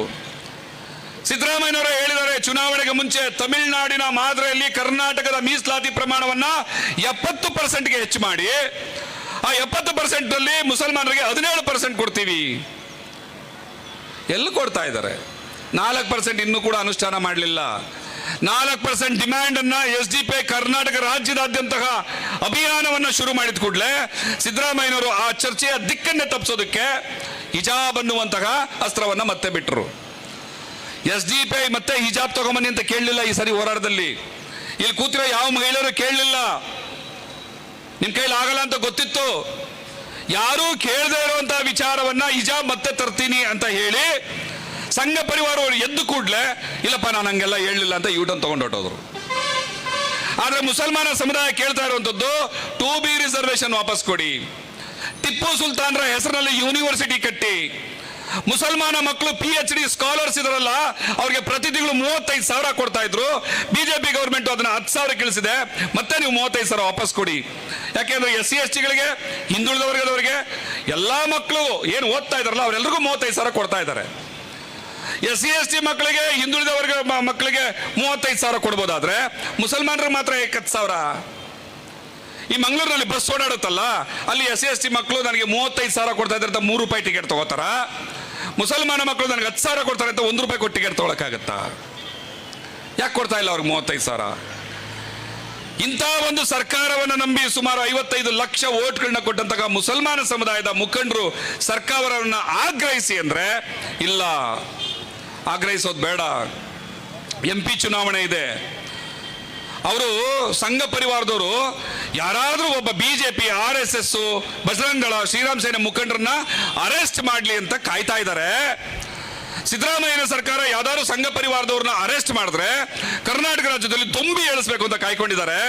ಅದಕ್ಕೆ ಅವಕಾಶ ಕೊಡದೆ ಅವ್ರನ್ನ ಅರೆಸ್ಟ್ ಮಾಡೋದು ಬೇಡ, ಸುಮ್ಮನೆ ಇರೋಣ, ಇದು ಬುದ್ಧಿವಂತಿಕೆ, ಇಂಥ ಸರ್ಕಾರವನ್ನು ಬೆಂಬಲಿಸೋಣ ಅಂತ ಮಾತಾಡ್ತಿದ್ದಾರೆ. ಏನ್ ಹೇಳ್ಬೇಕು ಇದಕ್ಕೆ? ಯಾರೋ ಗೂಂಡಾಗಳು ಗಲಾಟೆ ಮಾಡಿದ್ರೆ, ಯಾರೋ ಒಬ್ಬ ಅತ್ಯಾಚಾರ ಮಾಡಿದ್ರೆ, ಯಾರೋ ಒಬ್ಬ ಕೊಲೆಗಡಕ ಕೊಲೆ ಮಾಡಿದ್ರೆ, ಇನ್ಯಾವನ ಪಿಕ್ ಪ್ಯಾಕೆಟ್ ಮಾಡಿದ್ರೆ ಅವನ್ನ ಹಿಡಿದು ಜೈಲ್ಗೆ ಹಾಕಿದ್ರೆ, ಮತ್ತಾರೋ ಗಲಾಟೆ ಮಾಡ್ತಾರೆ, ಅವ್ರನ್ನ ನಾನು ಮುಟ್ಟಲ್ಲ ಅಂತಂದ್ರೆ ನೀವು ಅಧಿಕಾರ ಮಾಡೋದಕ್ಕೆ ಲಾಯಕ್ಕಲ್ಲ. ನೀವು ಅಸಹಾಯಕರು, ಅಯೋಗ್ಯರು, ಅವಿವೇಕಿಗಳು, ರಣಹೇಡಿಗಳು. ಸಂವಿಧಾನ ಇದೆ ದೇಶದಲ್ಲಿ, CRPC ಇದೆ, IPC ಇದೆ, ಕೋರ್ಟ್ಗಳಿದಾವೆ, ಪೊಲೀಸ್ ವ್ಯವಸ್ಥೆ ಇದೆ. ನಿಮ್ಗೆ ರಕ್ಷಣೆ ನೀಡಬೇಕು ಅಂತಂದ್ರೆ ಸೈನ್ಯವೇ ಬರುತ್ತೆ. ಯಾಕಶ್ಚಿತ್ ಒಂದು ಹುಳವನ್ನ ನೀವು ಅರೆಸ್ಟ್ ಮಾಡಲ್ಲ. ಕಲ್ಲಡ್ಕ ಪ್ರಭಾಕರ್ ಭಟ್ಟನ್ನ ಅರೆಸ್ಟ್ ಮಾಡಿದ್ರೆ ತುಂಬಿ ಆಗುತ್ತೆ ಅಂತಂದ್ರೆ ನೀವು ಕಲ್ಲಡ್ಕ ಪ್ರಭಾಕರ್ ಭಟ್ಟೆ ಮನೆಗೆ ಹೋಗಿ ಅವ್ನ್ ಚಡ್ಡಿ ಹೋಗಿರಿ. ಹೌದು, ಮತ್ತೆ ಒಬ್ಬ ಅಯೋಗ್ಯನ ಅರೆಸ್ಟ್ ಮಾಡಿದ್ರೆ ರಾಜ್ಯದಲ್ಲಿ ಕೋಮುಗಲಭೆ ಆಗುತ್ತೆ ಅನ್ನೋದಾದ್ರೆ ನೀವು ಅವ್ನ ಚಡ್ಡಿ ಹೊಲಿರಿ, ಬೇರೇನ್ ಕೆಲಸ ಬರೋದಿಲ್ಲ ನಿಮಗೆ. Home minister ಏನಕ್ಕಿರೋದು? ಪರಮೇಶ್ವರ್ ಅವರೇ ಏನಕ್ಕಿರೋದು? ಹುಬ್ಬಳ್ಳಿಯಲ್ಲಿ ಅದೆಂಥದ್ದು ಶ್ರೀಕಾಂತ್ ಪೂಜಾರಿ, ಆತ ಮಟ್ಕಾ ತಂದೆವನು, ಕಳ್ಳಬಟ್ಟಿ ಸರಾಯಿ ವ್ಯಾಪಾರ ಮಾಡೋನು, ಹಲವಾರು ದೊಂಬಿಗಳಲ್ಲಿರೋನು, 16 ಕೇಸ್ಗಳು ಅವನ ಮೇಲಾಗಿದೆ. 16 ಕೇಸ್ಗಳಿರುವಂತಹ ವ್ಯಕ್ತಿಯನ್ನ ಅರೆಸ್ಟ್ ಮಾಡಿದ್ರೆ ಪೊಲೀಸ್ನವರು ಆ ರಫೀಕ್ ಅನ್ನುವಂತಹ ಪೊಲೀಸ್ನವ್ರನ್ನ ರಜೆ ಮೇಲೆ ಕಳಿಸ್ತಾರೆ ಈ ಸರ್ಕಾರದವರು. ಅವಿಯೋಗ್ಯರು, ತಾಕತ್ತಿಲ್ದವರು, ದಮ್ಮಿಲ್ದೇ ಇದ್ದವರು. ಅಥವಾ ಶೋಷಿತ ಸಮುದಾಯಗಳಲ್ಲಿ ಹುಟ್ಟಿ ಆ ಜಾತಿಯ ಪ್ರತಿನಿಧಿಗಳಾಗಿ ವಿಧಾನಸೌಧಕ್ಕೆ ಹೋಗಿ ಆ ಸಮುದಾಯಗಳ ಪರವಾಗಿ ಮಾತಾಡಲಾರ್ದಂತಹ ಬೀಜ ಹೊಡೆದಿರೋ ಹೋರಿಗಳು. ಮಾತಾಡ್ತಾ ಇಲ್ಲ ಯಾರು ಕೂಡ. ದುರಂತ ಏನು ಅಂತಂದ್ರೆ ಚಪ್ಪಾಳೆ ತಟ್ಟದಲ್ಲ, ಬೇಜಾರು. ಆ ಯಾರು ಮಟ್ಕಾ ದಂಧೆಯವನು, ಕಳ್ಳಬಟ್ಟಿ ಸಾರಾಯಿನವನು, ದೊಂಬಿ ಮಾಡೋನು, 16 ಕೇಸು ಅಂತ ಸಿದ್ದರಾಮಯ್ಯನವ್ರು ಹೇಳ್ತಾ ಇದ್ರಲ್ಲ, ಅವನಿಗೂ ಕೂಡ ಇವತ್ತು ಮಧ್ಯಾಹ್ನ ಬೇಲ್ ಸಿಕ್ಕಿದೆ, ಕೋರ್ಟಲ್ಲಿ ಬೇಲ್ ಸಿಕ್ಕಿದೆ. ಕೋರ್ಟಲ್ಲಿ ಅವನ ಎಗೇನ್ಸ್ಟ್ ವಾದವನ್ನು ಮಂಡಿಸೋದಕ್ಕೆ ಸರ್ಕಾರಿ ವಕೀಲರ ಹತ್ರ ದಾಖಲೆಗಳೇ ಇರಲಿಲ್ವಂತೆ. ಎಲ್ಲಾದ್ರೂ ಹೋಗಿ ಸಾಯರಿ, ಯಾಕೆ ನೇಣಾಕೊಂಡು ಸತ್ತೋಗ್ರಿ ಇಂಥ ಆಡಳಿತವನ್ನ ಈ ದೇಶಕ್ಕೆ ಕೊಡೋದು ಬದಲಾಗಿ ಯಾರು ಹೊಟ್ಟೆ ಉರ್ಸೋದಕ್ಕೋಸ್ಕರ ಇಷ್ಟೆಲ್ಲ ಈ ಸಮಾಜವನ್ನು ಹೆಂಗೆ ಕಂಡಮ್ ಮಾಡ್ತಾ ಇದ್ದೀರಿ? ಮತ್ತೆ ಒಂದ್ಸಗೆ ನಾನು ಕಲ್ಲಡ್ಕ ಭಟ್ಟನ ವಿಚಾರಕ್ಕೆ ಬರ್ತೀನಿ. ಮಂಡ್ಯದಂತಹ ಒಂದು ಸಕ್ಕರೆ ನಾಡು ಅಂತ ಕರಿತೀವಿ. ಆ ಸಕ್ಕರೆ ನಾಡಿಗೆ ಬಂದು ದೇವರ ಹೆಸರಿನ ವೇದಿಕೆ ಮೇಲೆ ನಿಂತ್ಕೊಂಡು, ಅದು ಹನುಮ ಜಯಂತಿ ಕಾರ್ಯಕ್ರಮ, ಅಲ್ಲಿ ಏನು ಮಾತಾಡಬೇಕಿತ್ತು? ರಾಮ ಅಂದ್ರೆ ಏನು? ಮರ್ಯಾದಾ ಪುರುಷೋತ್ತಮ ಅಂತ ರಾಮನನ್ನ ಯಾಕೆ ಕರಿತೀವಿ? ಯಾಕೆ ರಾಮ ಈ ನಾಡಿಗೆ ಆದರ್ಶ? ಅವನ ಯೋಚನೆಗಳೇನು? ಹಿಂದೂ ಧರ್ಮದ ಘನತೆ ಏನು? ಹನುಮ ಮತ್ತು ರಾಮನಿಗಿದ್ದಂತಹ ಅವಿನಾಭಾವ ಸಂಬಂಧ ಏನು? ಅದನ್ನು ನಾವು ಯಾವ ರೀತಿ ಅರ್ಥ ಮಾಡ್ಕೊಬೇಕು, ಹೇಗೆ ಅನುಸರಿಸಬೇಕು, ಇದನ್ನ ಮಾತಾಡಬೇಕಾಗಿದ್ದು ಕಲ್ಲಡ್ಕ ಪ್ರಭಾಕರ್ ಭಟ್ಟ ವೇದಿಕೆ ಮೇಲೆ. ಆದ್ರೆ ಆ ಭಟ್ಟ ಮಾತಾಡಿದ್ದೇನು ಅಂತಂದ್ರೆ, ಮುಸಲ್ಮಾನ ಸಮುದಾಯಕ್ಕೆ ಎಷ್ಟು ಜನ ಗಂಡಂದ್ರು, ಮುಸಲ್ಮಾನ ಸಮುದಾಯದ ಹೆಣ್ಮಕ್ಳಿಗೆ ದಿವಸಕ್ಕೆ ಒಬ್ಬ ಗಂಡ, ಅವನಿಗೆ ಪರ್ಮನೆಂಟ್ ಗಂಡನೇ ಇಲ್ಲ. ಅಲ್ಲ ಕಣ ಭಟ್ಟ, ಓಮ್ನಿ ಅಳ್ಳಾಡ್ತಿತ್ತಲ್ಲ, ಹಾಗಾದ್ರೆ ನಿನಗೆ ಗಂಟೆಗೆ ಎಷ್ಟು ಜನ ಗಂಡಂದ್ರು? ನಾವ್ ಹಿಂಗೆ ಕೇಳಬಾರ್ದು, ಆದ್ರೆ ನೀನು ಕೇಳ್ತಾ ಇದೆಯಲ್ಲ ಅಂತ ವಾಪಸ್ ಕೇಳಬೇಕಾಗ್ತದೆ. ನಾವೆಂತವ್ರು ಅಂದ್ರೆ ಅಯ್ಯ ಅಂದ್ರೆ ಶರಣು ಕಣಪ್ಪ ಅಂತ ಕೈ ಮುಗಿಯೋರು, ಎಲ್ಲವೋ ಅಂದ್ರೆ ತಲೆ ಮೇಲೆ ಕಾಲಿಕ್ಕೆ ಕೆಳಗಡೆ ತೊಳೆದು ಬಿಡೋರು ನಾವು. ನೀನು ಯಾವ ದಾಟಿನಲ್ಲಿ ಪ್ರಶ್ನೆಗಳನ್ನ ಕೇಳ್ತೀಯ ಅದೇ ದಾಟಿನಲ್ಲಿ ನಾವು ಉತ್ತರಗಳನ್ನು ಮತ್ತು ಪ್ರಶ್ನೆಗಳನ್ನ ವಾಪಸ್ ಕೊಡ್ತೀವಿ. ಬಟ್ಟ ಓಮ್ನಿ ಅಳ್ಳಾಡುವಾಗ ಎಷ್ಟು ಜನ ಗಂಡೆಗೆ ನಿನಗೆ ಗಂಡಂದ್ರು ಅಂತ ನಾವು ಕೇಳ್ಬೋದಾ? ಕೇಳಬಾರ್ದು.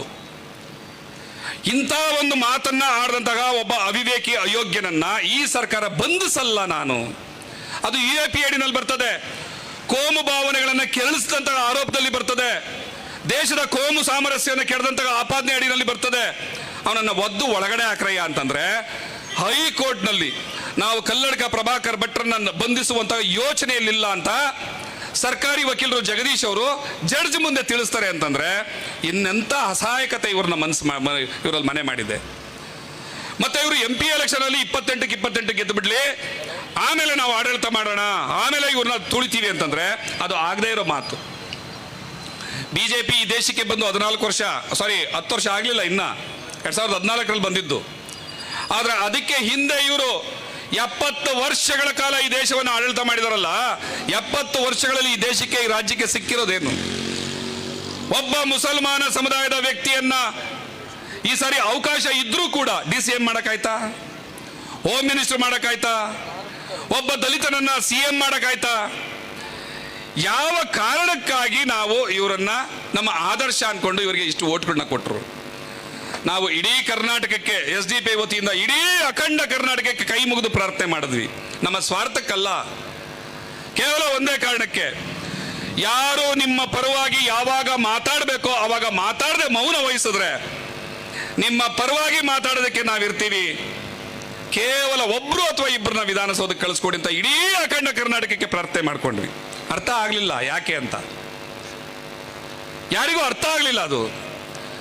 ನೋಡಿ ಇವತ್ತು ಎಂತೆಂಥ ಸಂದರ್ಭ, ಹಿಜಾಬ್ ವಿಚಾರ ಬಂತು, ಅಜಾನ್ ವಿಚಾರ ಬಂತು, ಹಲಾಲ್ ವಿಚಾರ ಬಂತು, ಮುಸಲ್ಮಾನರ ವಿದ್ಯಾರ್ಥಿ 35,000 ರೂಪಾಯಿ ಸ್ಟೈಫಂಡ್ ಅದು ವಿಚಾರ ಬಂತು, 10,000 ಕೋಟಿ ಬಂತು, ವಕ್ಫ್ ಮಂಡಳಿ ಆಸ್ತಿಗಳನ್ನ ರಕ್ಷಣೆ ಮಾಡುವಂತ ವಿಚಾರ ಬಂತು. ಕೊನೆಗೆ ಒಂದು ಸಮುದಾಯದ ಹೆಣ್ಣು ಮಕ್ಕಳನ್ನ ಎಷ್ಟರ ಮಟ್ಟಿಗೆ ಅವಮಾನ ಮಾಡಬಹುದು, ಅದರ ಪೀಕ್ ಲೆವೆಲ್ ಅಲ್ಲಿ ನಿಂತು ಅವಮಾನ ಮಾಡುವಲ್ಲೂ ಕೂಡ ಈ ಸಮುದಾಯವನ್ನು ರಕ್ಷಣೆ ಮಾಡಲ್ಲ ಅಂದ್ರೆ, ಅಂತ ಸಂದರ್ಭದಲ್ಲಿ ಮುಸಲ್ಮಾನ ಸಮುದಾಯದ ಓಟ್ಗಳನ್ನ ಪಡ್ಕೊಂಡು ಗೆದ್ದದ್ದು ಹೋದವರು. ನಿಮ್ಗೊಂದು ಸತ್ಯ ಗೊತ್ತಾ?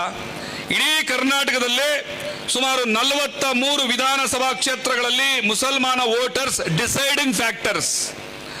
43 ಕ್ಷೇತ್ರಗಳಲ್ಲಿ ಮುಸಲ್ಮಾನರು ಏನು ಮನಸ್ಸು ಮಾಡ್ತಾರೆ ಅವರೇ ಗೆಲ್ಲುವಂಥದ್ದು. ಅಂತ 43 ಕ್ಷೇತ್ರಗಳಲ್ಲಿ ಕಾಂಗ್ರೆಸ್ ಅನ್ನ ಗೆಲ್ಲಿಸಿ ಕಳಿಸಂತ ಮುಸಲ್ಮಾನರಿಗೆ ಇವರು ಕೊಟ್ಟಿದ್ದೇನು? ಅವಮಾನ, ಅಪಮಾನ, ಕಣ್ಣೀರು. ಮಾನ್ಯ ಗೌರವಾನ್ವಿತ ಸಭಾಪತಿ UT ಖಾದರ್ ಅವರನ್ನ ಗೌರವಯುತವಾಗಿ ಸಾವರ್ಕರ್ ವಿಚಾರದಲ್ಲಿ ನಿಮ್ಮ ನಿಲುವು ಸರಿ ಅಲ್ವಾ ಅಲ್ಲ ಮಾನ್ಯ ಸಭಾಪತಿಗಳೇ ಅಂತ ಪ್ರಶ್ನೆ ಮಾಡಿದಂತಹ ಸ್ನೇಹಿತ ರಿಯಾಜ್ ಕಡಂಬ ಅವ್ರನ್ನ ಪೊಲೀಸ್ನವರು ಸುಮೋಟೋ ಹಾಕೊಂಡು ತಗೊಂಡೋಗಿ ಅರೆಸ್ಟ್ ಮಾಡ್ತಾರೆ. ಕಲ್ಲಡ್ಕ ಪ್ರಭಾಕರ್ ಭಟ್ ವಿಚಾರದಲ್ಲಿ ಸುಮೋಟೋ ಹಾಕೋದಕ್ಕೆ ಪೆನ್ನಲ್ಲಿ ಇಂಕಿಲ್ವಾ ಪೊಲೀಸ್ನವ್ರೆ? ಆಗಲ್ವಾ? ಕಲ್ಲಡ್ಕ ಪ್ರಭಾಕರ್ ಭಟ್ನ ನೀವು ಅರೆಸ್ಟ್ ಮಾಡಕ್ ಆಗ್ಲಿಲ್ಲ, ಯಾಕೆಂದ್ರೆ ಸರ್ಕಾರದ ಒತ್ತಡ. ನಾನು ಕಳೆದ ಸಾರಿ ಇಲ್ಲೇ ನಿಂತಿರುವಾಗ ಒಂದು ಮಾತನ್ನು ಹೇಳಿದ್ದೆ. ಇವತ್ತು ಹೋಮ್ ಮಿನಿಸ್ಟರ್ ಅರಗ ಜ್ಞಾನೇಂದ್ರ ಹೇಳ್ತಾ ಇದ್ದಾರೆ ಅಂತ ನೀವು ಅವ್ರ ಮಾತನ್ನ ಕೇಳ್ತಾ ಇದ್ದೀರಿ. ಮುಂದೆ ಹೋಮ್ ಮಿನಿಸ್ಟರ್ ಇನ್ಯಾರೋ ಬಂದ್ರೆ ಅವ್ರ ಮಾತನ್ನ ಕೇಳ್ತೀರಿ. ನಾಳೆ ನಾನು ಹೋಮ್ ಮಿನಿಸ್ಟರ್ ಆದ್ರೂ ನನ್ನ ಮಾತು ನೀವು ಕೇಳ್ತೀರಿ ಅಂತ. ನೀವು ಅಸಹಾಯಕರು, ಏನು ಮಾಡಕ್ ಆಗದೆ ಇರೋ ಪರಿಸ್ಥಿತಿ. ಇವತ್ತಿನ ಹೋಮ್ ಮಿನಿಸ್ಟರ್ ಪರಮೇಶ್ವರ್ ಒಬ್ಬ ಅಸಹಾಯಕ, ಸಂಘ ಪರಿವಾರದ ಪೋಷಕ, ನೇರ ಆರೋಪ ಇದು, ಇದ್ರಲ್ಲೇನು ಮುಚ್ಚುಮರೆ ಇಲ್ಲ. ಆ ಪರಮೇಶ್ವರ್ ಏನ್ ಹೇಳ್ತಾರೆ ಅದನ್ನ ನೀವು ಪಾಲಿಸ್ತಾ ಇದ್ದೀರಿ. ಕಲ್ಲಡ್ಕ ಪ್ರಭಾಕರ್ ಮುಟ್ಟಬೇಡಿ, ಮುಟ್ಟಲ್ಲ. ಕಲ್ಲಡ್ಕ ಪ್ರಭಾಕರ್ ಭಟ್ ವಿರುದ್ಧವಾಗಿ ಯಾರು ಪ್ರತಿಭಟನೆ ಮಾಡ್ತೀರಿ ಅಂತ ರೋಡ್ ಬರ್ತಾರೆ, ಅವ್ರ ಮೇಲೆ ನೀವು 107 ಹಾಕ್ತೀರಿ, ಅವ್ರನ್ನ ರೆಸ್ಟ್ರಿಕ್ಟ್ ಮಾಡ್ತೀರಿ, ಅವ್ರ ಮೇಲೆ ಬೆದರಿಕೆ ಹಾಕ್ತೀರಿ ಅಂತಂದ್ರೆ ಇದು ಯಾವ ರೀತಿಯ ಆಡಳಿತ ಅಂತ ನನಗೆ ಸ್ವಲ್ಪ ಹೇಳಿ. ಈ ದೇಶದಲ್ಲಿ ಏನಾದರೂ ಪ್ರಜಾಪ್ರಭುತ್ವ ವ್ಯವಸ್ಥೆ ಇದೆಯಾ ಅಥವಾ ಮನುವಾದ ಏನಾದರೂ ಇದೆಯಾ ಈ ದೇಶದಲ್ಲಿ? ನಾನು ಬಹಳ ಗೌರವಾನ್ವಿತವಾಗಿ ಪ್ರಶ್ನೆ ಮಾಡ್ತೀನಿ, ಮತ್ತೆ ನಿಮ್ಮಲ್ಲಿ ರಿಕ್ವೆಸ್ಟ್ ಮಾಡ್ತೀನಿ, ಈ ಕಾನೂನನ್ನ, ಸುವ್ಯವಸ್ಥೆಯನ್ನ ಕಾಪಾಡುವಂತಹ ಕಾಕಿ ನಮ್ಮ ಮೈ ಮೇಲಿದೆ ಅನ್ನುವುದನ್ನ ಬಹಳ ಪ್ರಜ್ಞಾಪೂರ್ವಕವಾಗಿ ನೀವು ಯೋಚನೆ ಮಾಡಬೇಕೆ ಹೊರತು RSSನ ಯೂನಿಫಾರ್ಮ್ ಮೈ ಮೇಲಿದೆ ಅಂತ ಯೋಚನೆ ಮಾಡಬಾರ್ದು ಯಾರು ಕೂಡ. 17 ಜನ ಕಮ್ಯುನಿಸ್ಟ್ ಗೆಳೆಯರನ್ನ ಮೊನ್ನೆ ಅಷ್ಟೇ ಅವ್ರೇನು ದೊಂಬಿ ಮಾಡಲಿಲ್ಲ, ಕಲ್ಲೊಡಿಲಿಲ್ಲ, ಲೂಟಿ ಮಾಡಲಿಲ್ಲ, ಕಿರ್ಚಾಡಲಿಲ್ಲ, ಯಾರಿಗೂ ಅವಮಾನ ಮಾಡಲಿಲ್ಲ, ಯಾರ ತಾಯಿ ತಂಗಿ ಅಕ್ಕನ್ನ ಅವಮಾನ ಮಾಡಲಿಲ್ಲ, ಅವ್ರ ಬಗ್ಗೆ ಕೆಟ್ಟದಾಗ ಮಾತಾಡಲಿಲ್ಲ. ಕಲ್ಲಡ್ಕ ಪ್ರಭಾಕರ್ ಭಟ್ಟ ಒಬ್ಬ ವೃತ್ತಿಪರ ಕ್ರಿಮಿನಲ್, ಅವನನ್ನ ಅರೆಸ್ಟ್ ಮಾಡಿ ಅಂತ ಒಂದೇ ಧ್ವನಿಯನ್ನ ಕೇಳಿ ಫುಟ್ಪಾತ್ ಅಲ್ಲಿ ನಿಂತ್ಕೊಂಡು ಪ್ರತಿಭಟನೆ ಮಾಡಿದ್ರು. 17 ಜನರ ಮೇಲೆ ನೀವು FIR ಆಗ್ತೀರಾ ಅಂತಂದ್ರೆ ಇದಕ್ಕೆ ನಗಬೇಕಾ, ಅಳಬೇಕಾ, ಅದು ತಲೆ ಚಚ್ಕೊಂಡೆಲ್ಲ ಸಾಯ್ಬೇಕಾ? ಇನ್ನು ನಮ್ಮ ವಿಮ್ನ ಸಹೋದರಿಯರು ಕಲ್ಲಡ್ಕ ಪ್ರಭಾಕರ್ ಭಟ್ ನಮ್ಮನ್ನ ಅವಮಾನ ಮಾಡಿಸುವಂತ ಪ್ರಯತ್ನದ ಮೂಲಕ ಆತನ ತಾಯಿ, ತಂಗಿ, ಮಗಳಿಗೂ ಕೂಡ ಅವಮಾನ ಮಾಡಿದ್ದಾನೆ. ಈ ಮಾತನ್ನ ಸ್ವಂತ ಅವನ ಹೊಟ್ಟೆಲಿಡಿದಂತ ಮಗಳು ಕೂಡ ಒಪ್ಪಕ್ಕೆ ಸಾಧ್ಯ ಇಲ್ಲ. ಇದನ್ನ ಖಂಡಿಸ್ಬೇಕು ನಾವು ಅಂತ ಬಂದ್ರೆ ಅವ್ರ ಮೇಲೆ 107 ಹಾಕಿ ಬೆಳಗ್ಗೆಯಿಂದ ಸಾಯಂಕಾಲದವರೆಗೂ ಸ್ಟೇಷನ್ ಅಲ್ಲಿ ಕೂರಿಸ್ತೀರಾ. ಯಾರ ಆದೇಶಗಳನ್ನ ನೀವು ಪಾಲಿಸ್ತಾ ಇರೋದು? ದಯವಿಟ್ಟು ನಿಮ್ಮಲ್ಲಿ ಪ್ರಾರ್ಥನೆ, CRPC IPCಗಳ ಆದೇಶಗಳನ್ನು ನೀವು ಪಾಲಿಸಿ. ಯಾರೋ ಫೋನಲ್ಲಿ ಹೇಳಿದ ಆದೇಶಗಳನ್ನಲ್ಲ. ಸರ್ ನಮಗೆ ತುಂಬ ಒತ್ತಾಯ ಇದೆ, ಒತ್ತಡ ಇದೆ, ಹಾಗಾಗಿ ನಾವು ಮಾಡಲೇಬೇಕಾಗತ್ತೆ. ಯಾರ ಒತ್ತಾಯ, ಯಾರ ಒತ್ತಡ? ಕಾನೂನಿನ ಒತ್ತಾಯ, ಕಾನೂನಿನ ಒತ್ತಡಕ್ಕೆ ನೀವು ಮುಣಿಯಾಗಬೇಕೇ ಹೊರತು ಯಾರದೋ ವ್ಯಕ್ತಿಯ ಒತ್ತಡಕ್ಕಲ್ಲ. ನಾನು ಪದೇ ಪದೇ ಮತ್ತೆ ನಿಮಗೆ ರಿಪೀಟ್ ಮಾಡ್ತಾ ಇದ್ದೀನಿ, ಆ ಸ್ಥಾನದಲ್ಲಿ ಇವತ್ತು ಅವರಿದ್ದಾಗ ಅವ್ರ ಮಾತು ಕೇಳ್ತೀರಿ, ನಾಳೆ ನಾವು ಬಂದ್ರೆ ನನ್ನ ಮಾತು ಕೇಳ್ತೀರಿ. ಆದರೆ ಅದು ತಪ್ಪು. ನೀವು ಕಾನೂನಿನ ಮಾತನ್ನು ಮಾತ್ರ ಕೇಳಿ, ಕಾನೂನಿನ ಸೆಕ್ಷನ್ಗಳು ಏನು ಹೇಳ್ತವೆ ಅದು ಕೇಳಿ, ಆ ಕಾನೂನಿನ ಅಧ್ಯಾಯಗಳು ಏನು ಹೇಳ್ತವೆ ನಿಮಗೆ ಅದನ್ನು ಮಾತ್ರ ಕೇಳಿ. ಬಜರಂಗ ದಳದವರು, ಶ್ರೀರಾಮ್ ಸೇನವರು ಕೇಕೆ ಹಾಕ್ತಾರೆ, ಉಚ್ಚಾಟ ಮಾಡ್ತಾರೆ, ಅರ್ಚಾಡ್ತಾರೆ. ಆ ಮಂಡ್ಯದ ಏನೋ ರಾಮ ಯಾತ್ರೆನಲ್ಲೇನೆ ಮುಸಲ್ಮಾನ ಸಮುದಾಯದ ಹೆಣ್ಮಕ್ಳ ಮೇಲೆ ದಾಳಿ ಮಾಡಿದ್ರು, ಮನೆ ಮೇಲೆ ನುಗ್ಗಿದ್ರು, ಆ ಮಸೀದಿಯನ್ನು ಈಗಲೇ ಹೊಡೆದಾಕ್ತೀವಿ ಅಂತ ನುಗ್ಗಿದ್ರು. ಅವ್ರ ಮೇಲೆ ಒಂದು ಕೇಸ್ ಹಾಕ್ಲಿಲ್ಲಪ್ಪ. ಯಾಕ್ರೋ ಅಯೋಗ್ಯರ ಹಿಂಗ್ ಮಾಡ್ತಾ ಇದ್ದೀರಾ, ಇದು ತಪ್ಪು ಕಂಡ್ರು ಅಂದ್ರೆ ಅವ್ರ ಮೇಲೆ ಕೇಸ್ ಹಾಕ್ತೀರಾ? ಯಾವ ಧರ್ಮ ಇದು? ಯಾವ ಕಾನೂನನ್ನು ನೀವು ಪಾಲಿಸ್ತಾ ಇರುವಂಥದ್ದು? ಮುಸಲ್ಮಾನ ಸಮುದಾಯದ ಮೇಲೆ ಕಾಂಗ್ರೆಸ್ಸಿನ ಸರ್ಕಾರ ತಾರತಮ್ಯ ಅನ್ನೋದನ್ನ ಅತಿ ಹೆಚ್ಚಾಗಿ ಮಾಡ್ತಾ ಇದೆ. ಮುಸಲ್ಮಾನರ ವಿಚಾರದಲ್ಲಿ ಯಾರಾದ್ರೂ ಪ್ರಶ್ನೆ ಮಾಡಿದ್ರೆ ನಿಮ್ಮನ್ನ ಪಕ್ಷದಿಂದ ಹೊರಗಡೆ ಆಗ್ತೀವಿ ಅಂತ ಮುಸಲ್ಮಾನ ಸಮುದಾಯದ ಶಾಸಕರನ್ನ ಬೆದರಿಸ್ತಾ ಇದ್ದಾರೆ. ಒಂದಲ್ಲ ಎರಡಲ್ಲ, ಹೇಳ್ತಾ ಹೋದ್ರೆ ಇದು ಎಷ್ಟು ಟೈಮ್ ತಗೊಳ್ತಾ ಗೊತ್ತಿಲ್ಲ. ಮೊನ್ನೆ ಸಿದ್ದರಾಮಯ್ಯನವರು ಇವತ್ತು ಬೆಳಗ್ಗೆ ಹೇಳ್ತಾ ಇದ್ದಾರೆ, ಅವರ ಫೇಸ್ಬುಕ್ನಲ್ಲಿ ಒಂದು ಸ್ಪಷ್ಟನೆಯನ್ನು ಕೊಡ್ತಾ ಇದ್ದಾರೆ. ಬಾಬಾ ಬುಡನ್ಗಿರಿ ಸಂಬಂಧಪಟ್ಟಂತೆ ಏನಲ್ಲಿ ದರ್ಗಾಗಳನ್ನು ನಾಶಪಡಿಸಿದಂಥ ವಿಚಾರ ಇತ್ತು, ಆ ಕೇಸನ್ನ ಕಾಂಗ್ರೆಸ್ ಸರ್ಕಾರ ಮತ್ತೆ ರೀಓಪನ್ ಮಾಡ್ತಾ ಇದೆ ಅಂತ ಮಾಧ್ಯಮಗಳು ಸುಳ್ಳನ್ನೇ ಹೇಳ್ತಾ ಇದ್ದಾರೆ ಅಂತ ಒಂದು ಸ್ಪಷ್ಟೀಕರಣವನ್ನು ಕೊಡ್ತಾರೆ.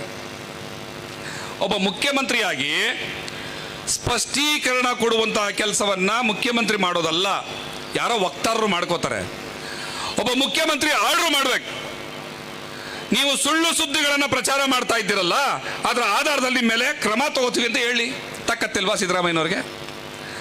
ನಿಮ್ಮ ಸುಳ್ಳು ಸುದ್ದಿಗಳಿಂದಾಗಿ ಅಲ್ಲಿ ಕೋಮುಗಲಭೆ ಸೃಷ್ಟಿ ಆಯಿತು ಅಂತಂದ್ರೆ ಅದಕ್ಕೆ ನೀವು ಹೊಣೆ ಅಂತ ಯಾರಿಗೆ ಹೇಳಬೇಕು? ಅಲ್ಲಿ ಸುಳ್ಳು ಸುದ್ದಿಗಳನ್ನು ಸೃಷ್ಟಿ ಮಾಡ್ತಾ ಇರೋಂಥವ್ರಿಗೆ. ಅವ್ರಿಗೆ ಹೇಳಲಿಲ್ಲ, ಅದ್ರ ಬದಲ ಕೈ ಮುಕ್ಕೊಂಡು ಸ್ವಾಮಿ ನಾನಂತ ತಪ್ಪು ಮಾಡಿಲ್ಲ, ನಾನು ಮಾಡಿ ನೀವು ಮಾಡಿಲ್ಲ ಅಂತ ಹೇಳಬೇಕಾಗಿಲ್ಲ. ನೀವು ಯಾರು ಸುಳ್ಳುಗಳನ್ನು ಹೇಳ್ತಾ ಇದ್ದಾರೆ ಅವ್ರ ಮೇಲೆ ಕ್ರಮ ತಗೊಳ್ಳುವಂಥ ಕೆಲಸವನ್ನು ನೀವು ಮಾಡಬೇಕಾಗದೆ.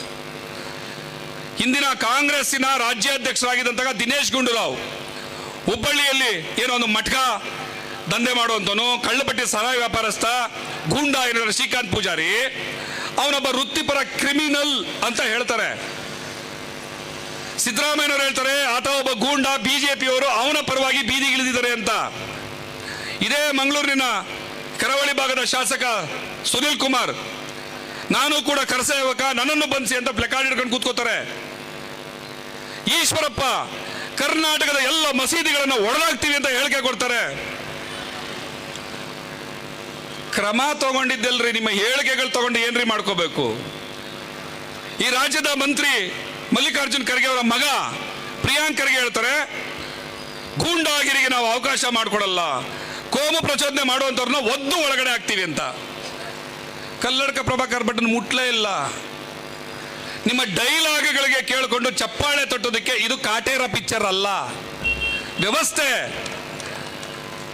ಇಲ್ಲಿ CM ಸಿದ್ದರಾಮಯ್ಯನವರಾಗ್ಲಿ, ಪರಮೇಶ್ವರ್ ಆಗ್ಲಿ, DK ಶಿವಕುಮಾರ್ ಆಗ್ಲಿ, ಖರ್ಗೆ ಆಗ್ಲಿ ಡೈಲಾಗ್ಗಳನ್ನ ಹೊಡ್ಕೊಂಡು ಕೂತ್ಕೊಳ್ಳೋದಕ್ಕೆ ಇದು ಪಿಕ್ಚರ್ ಅಲ್ಲ, ವ್ಯವಸ್ಥೆ. ಸಿಗ್ನೇಚರ್ ಮಾಡಿ, ಆದೇಶಗಳನ್ನ ಮಾಡಿ, ಡೌ ಮಾಡಬೇಡಿ. ಆದ್ರೆ ಇವತ್ತೇನು ಮಾಡ್ತಾ ಇದ್ದಾರೆ? ಎಲ್ಲರ ಹಕ್ಕುಗಳು. ಒಬ್ಬ ದಲಿತ ಯುವಕ ಚಿಕ್ಕಮಂಗ್ಳೂರಿನಲ್ಲಿ, ಯಾವುದೋ ಒಂದು ಮೇಲ್ಜಾತಿನೂ ಅಲ್ಲದ OBC ಗೊಲ್ರಟ್ಟಿ, ಗೊಲ್ಲರು ವಾಸ ಮಾಡುವಂತಹ ಏರಿಯಾದಲ್ಲಿ ಒಬ್ಬ ಮಾದಿಗ ಸಮುದಾಯದ, ಅಸ್ಪೃಶ್ಯ ಸಮುದಾಯದ ಯುವಕ ಹೋಗಿದ್ದಕ್ಕೆ ಇವತ್ತು ಅನ್ನು ಒದ್ದು ಆಸ್ಪತ್ರೆಯಲ್ಲಿ ಮಲಗಿಸಿದ್ದಾರೆ. ಹೋಮ್ ಮಿನಿಸ್ಟರ್ ಏನ್ ಮಾಡ್ತಾ ಇದ್ದಾರೆ? ಒಬ್ಬ ಹೆಂಗಸನ್ನ ಬೆತ್ತಲೆ ಮಾಡಿ ಓಡಾಡಿಸ್ತಾರೆ. ಹೋಮ್ ಮಿನಿಸ್ಟರ್ ಏನ್ ಮಾಡ್ತಾ ಇದ್ದಾರೆ? CM ಏನ್ ಮಾಡ್ತಾ ಇದ್ದಾರೆ? ಈ ಯಾವುದೇ ಪ್ರಶ್ನೆಗಳಿಗೂ ಇಲ್ಲಿವರೆಗೂ ಕೂಡ ಉತ್ತರ ಸಿಗಲಿಲ್ಲ. ನನ್ನ ಮಾತನ್ನು ಮುಗಿಸೋದಕ್ಕೆ ಮುಂಚೆ 2 ವಿಚಾರಗಳನ್ನ ನಿಮಗೆ ಸ್ಪಷ್ಟಪಡಿಸಿ ನಾನು ಮಾತನ್ನು ಮುಗಿಸ್ತೀನಿ. ಇವತ್ತು ಈಶ್ವರಪ್ಪ ಕೊಟ್ಟಿರುವಂತಹ ಹೇಳಿಕೆಗಳು ಬಹಳ ದೊಡ್ಡ ಅಪಾಯಕಾರಿಯಾದಂತಹ ಹೇಳಿಕೆಗಳು. ಜನವರಿ 22ನೇ ತಾರೀಕು ರಾಮ ಮಂದಿರ ಉದ್ಘಾಟನೆ ಆಗುವ ಸಂದರ್ಭದಲ್ಲಿ ಇಡೀ ಕರ್ನಾಟಕದ ಮುಸಲ್ಮಾನರು ಸೇರಿದಂತೆ ರಾಮ ಭಜನೆಯನ್ನ ಮಾಡಬೇಕು ಅಂತ. ರಾಮ ಭಜನೆ ಮಾಡಬೇಕಾ ಬಿಡಬೇಕಾ ಅನ್ನುವಂಥದ್ದನ್ನು ನಾವು ನಿರ್ಧಾರ ಮಾಡ್ತೀವಿ ಹೊರತು ಇಲ್ಲಿ ಯಾರಪ್ಪನ ಮಗನಿಗೂ ನಾವು ಅಪ್ಪಣೆಯನ್ನು ಕೊಡಿಸಿಲ್ಲ. ನೀನು ಹೇಳು ಅಂತ ನಾವು ಕೇಳಿಲ್ಲ. ಮತ್ತೆ ಇಲ್ಲಿ ನಾವು ನಂಬುವಂತಹ ರಾಮ ಯಾರು, ನೀನು ನಂಬುವಂತಹ ರಾಮ ಯಾರು ಅನ್ನೋದು ಡಿಫ್ರೆನ್ಸಿಯೇಷನ್ ನಮಗೆ ಗೊತ್ತಿದೆ. ಜಾತಿಯ ಕಾರಣಕ್ಕೆ ಯಾರ ಮೇಲಾದ್ರೂ ದಬ್ಬಾಳಿಕೆ ಮಾಡು ಅಂತ ನೀವು ರಾಮನನ್ನ ತೋರಿಸೋದಕ್ಕೆ ಬಂದ್ರೆ, ಪ್ರೀತಿಯ ಕಾರಣಕ್ಕೆ ಅಪ್ಕೋ ಅಂತ ನಾವು ಶಬರಿಯ ರಾಮನನ್ನ ತೋರಿಸ್ತೀವಿ. ಶೂದ್ರ ಶಂಭುಕ, ಒಬ್ಬ ಶೂದ್ರ ಅಸ್ಪೃಶ್ಯ ಸಮುದಾಯದವನು, ಅವನು ವಿದ್ಯೆಯನ್ನು ಕಲಿಯೋದು ಕೊಟ್ರೆ ಅವನ ತಲೆಯನ್ನು ಕಡಿ ಅಂತ ರಾಮ ಹೇಳಿದೆ ಅಂತ ನೀವು ಆ ರಾಮನನ್ನ ತೋರಿಸೋದಕ್ಕೆ ಬಂದ್ರೆ, ನಾವು ಸ್ನೇಹಕ್ಕೆ ಹೆಸರಾದಂತಹ ಆಂಜನೇಯ ಮತ್ತು ರಾಮನನ್ನ ತೋರಿಸ್ತೀವಿ. ನಮಗೆ ಗೊತ್ತಿದೆ ರಾಮ ಅಂದ್ರೆ ಏನು ಅಂತ. ನಿಮ್ಮಂತ ಲುಚ್ಚಾಗಳಿಂದ, ಬಾಯಿ ಹರಕರಿಂದ, ಕೊಳಕರಿಂದ ನಾವು ರಾಮನ ಬಗ್ಗೆ ಕಲಿಬೇಕಾಗಿಲ್ಲ.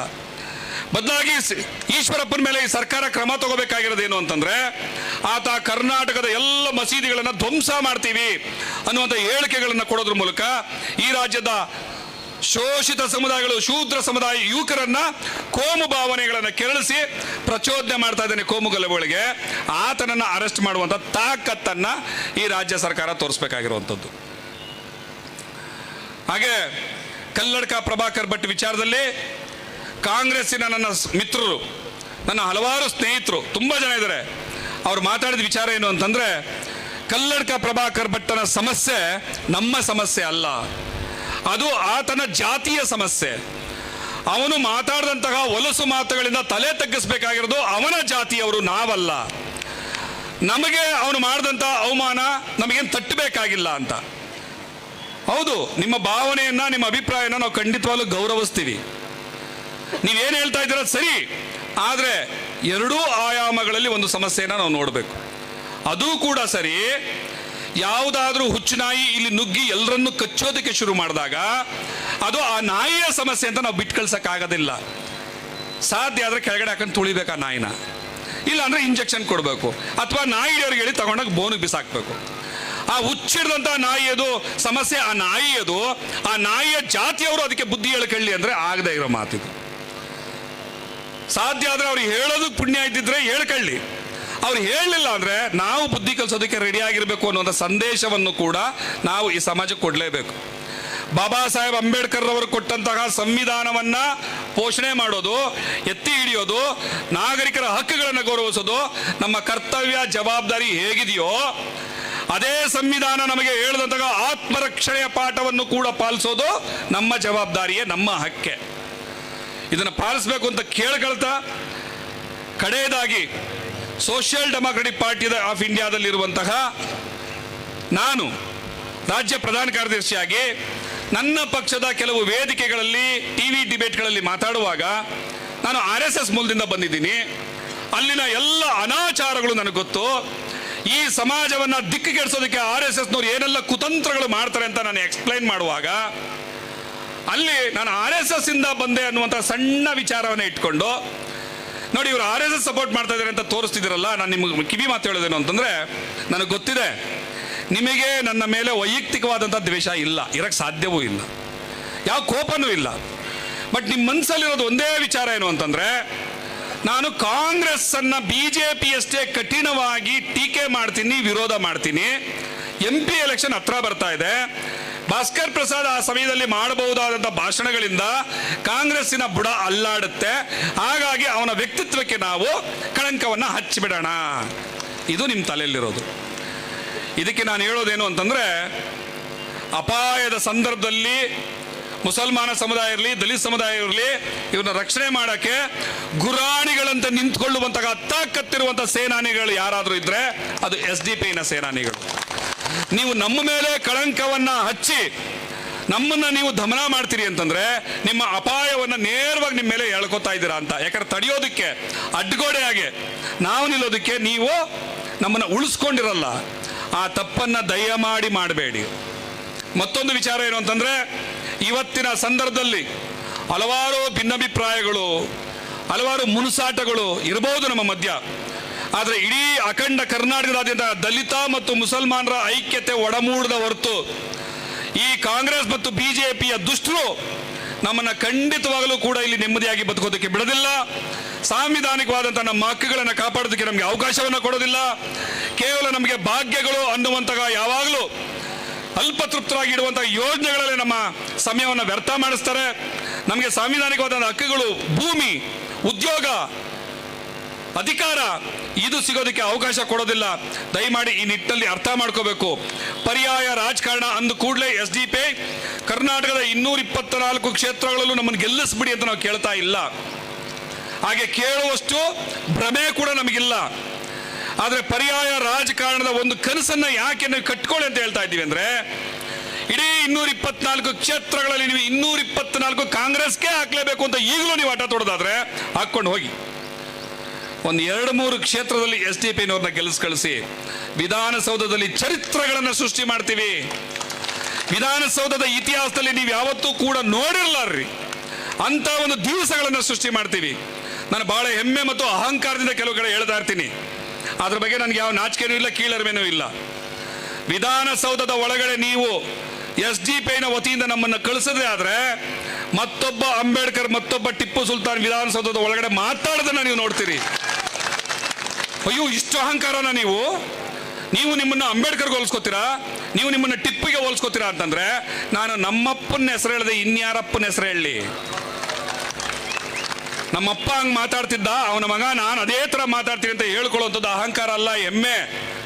ಅಂತ ಒಂದು ಸುವರ್ಣಾಕ್ಷರಗಳಲ್ಲಿ ಬರೆದಿಡುವಂಥ ದಿನಗಳನ್ನ ವಿಧಾನಸೌಧದಲ್ಲಿ ನೀವು ನೋಡಬೇಕು ಅನ್ನೋದಾದ್ರೆ ಸೋಷಿಯಲ್ ಡೆಮೊಕ್ರೆಟಿಕ್ ಪಾರ್ಟಿ ಆಫ್ ಇಂಡಿಯಾದ ಸೇನಾನಿಗಳನ್ನ ಗೆಲ್ಲಿಸಿ ನೀವು ಒಳಗಡೆ ಕಳಿಸಿ ಅಂತ ಕೇಳ್ತಾ, ಈ ಕೊನೆಯದಾಗಿ ಮತ್ತೆ ಎಷ್ಟು ಎಚ್ಚರಿಸೋ ಸಾಲದು, ಕಲ್ಲಡ್ಕ ಪ್ರಭಾಕರ್ ಭಟ್ರ ಕೇಸ್ನಲ್ಲಿ ಇವತ್ತು ಚಾರ್ಜ್ ಶೀಟ್ ಹಾಕಿದ್ದಾರೆ. ಈ ಸರ್ಕಾರ ತನ್ನ ರಣಹೇಡಿತನವನ್ನು ಪ್ರದರ್ಶನ ಮಾಡಿದೆ ಆ ಮೂಲಕ. ಯಾಕೆಂತಂದ್ರೆ ಬೇಲನ್ನು ಕ್ಯಾನ್ಸಲ್ ಮಾಡಿ ಅರೆಸ್ಟ್ ಮಾಡಿ ಜೈಲಲ್ಲಿಟ್ಟು ಆತನಿಗೆ ಬುದ್ಧಿ ಕಲಿಸಬೇಕಿತ್ತು. ಶ್ರೀಕಾಂತ್ ಪೂಜಾರಿ ಅನ್ನುವಂಥ ಒಬ್ಬ ಕ್ರಿಮಿನಲ್, ಸರ್ಕಾರದ ಮುಖ್ಯಮಂತ್ರಿ ಹೇಳ್ತಾ ಇರುವಂಥ ಕ್ರಿಮಿನಲ್, ಆತನಿಗೂ ಜಾಮೀನು ಕೊಡ್ತಾ ಇದ್ದಾರೆ. ಆದರೆ ಅಮಾಯಕರು ಪ್ಯಾಲೆಸ್ತೈನ್ ಪರವಾಗಿ ಒಂದು ಸ್ಟೇಟಸ್ ಸಿಕ್ಕೊಂಡಿದ್ದೆ, ಹೋಗು ಜೈಲಿಗೆ. ನಾನು UT ಖಾದರ್ ಅವ್ರನ್ನ ಪ್ರಶ್ನೆ ಮಾಡಿದೆ, ಹೋಗು ಜೈಲಿಗೆ. ನಾನು ಭಟ್ಟನ ವಿರುದ್ಧ ಮಾತಾಡ್ತೀನಿ ಸ್ವಾಮಿ, ಹೋಗು ಜೈಲಿಗೆ. ನಾನು ಭಟ್ಟನ ವಿರುದ್ಧ ಪ್ರತಿಭಟನೆ ಮಾಡ್ತೀನಿ, ನಿನ್ನ ಮೇಲೆ 107. ನಾನು ಭಟ್ಟನ್ನ ಖಂಡಿಸ್ತೀನಿ, ಸ್ಟೇಷನಲ್ಲಿ ಕೂತ್ಕೋ ಸಾಯಂಕಾಲದವರೆಗೂ. ನಾಚಿಕೆ ಆಗಬೇಕು ಈ ವ್ಯವಸ್ಥೆಗೆ. ಇಂಥ ಒಂದು ವ್ಯವಸ್ಥೆಯನ್ನು ಬದಲಾಯಿಸೋದಕ್ಕೆ ಸಾಧ್ಯ ಇಲ್ಲ ಅಂತಂದ್ರೆ ನೀವು ಮುಖ್ಯಮಂತ್ರಿಗಳು, ಗೃಹ ಮಂತ್ರಿಗಳು, ಇನ್ಯಾವ ಮಂತ್ರಿಗಳಾಗೋಕ್ಕೂ ಲಾಯಕಲ್ಲ. ಕೊನೆ ಪಕ್ಷ ನೀವು ಗೇಟ್ ಕೀಪರ್ಗಳು ಆಗಕ್ಕೆ ಲಾಯಕಲ್ಲ ಅಂತ ಹೇಳ್ತಾ ನಾನು ಮಾತು ಮುಗಿಸ್ತೀನಿ. ತಮ್ಮೆಲ್ಲರೂ ಶುಭವಾಗಲಿ. ಜೈ ಭೀಮ್. ಪ್ರತಿಭಟನಾ ಸಭೆಯ ಮುಖ್ಯ ಪ್ರಭಾಷಣವನ್ನು ನೀಡಿದಂತಹ ಸೋಷಿಯಲ್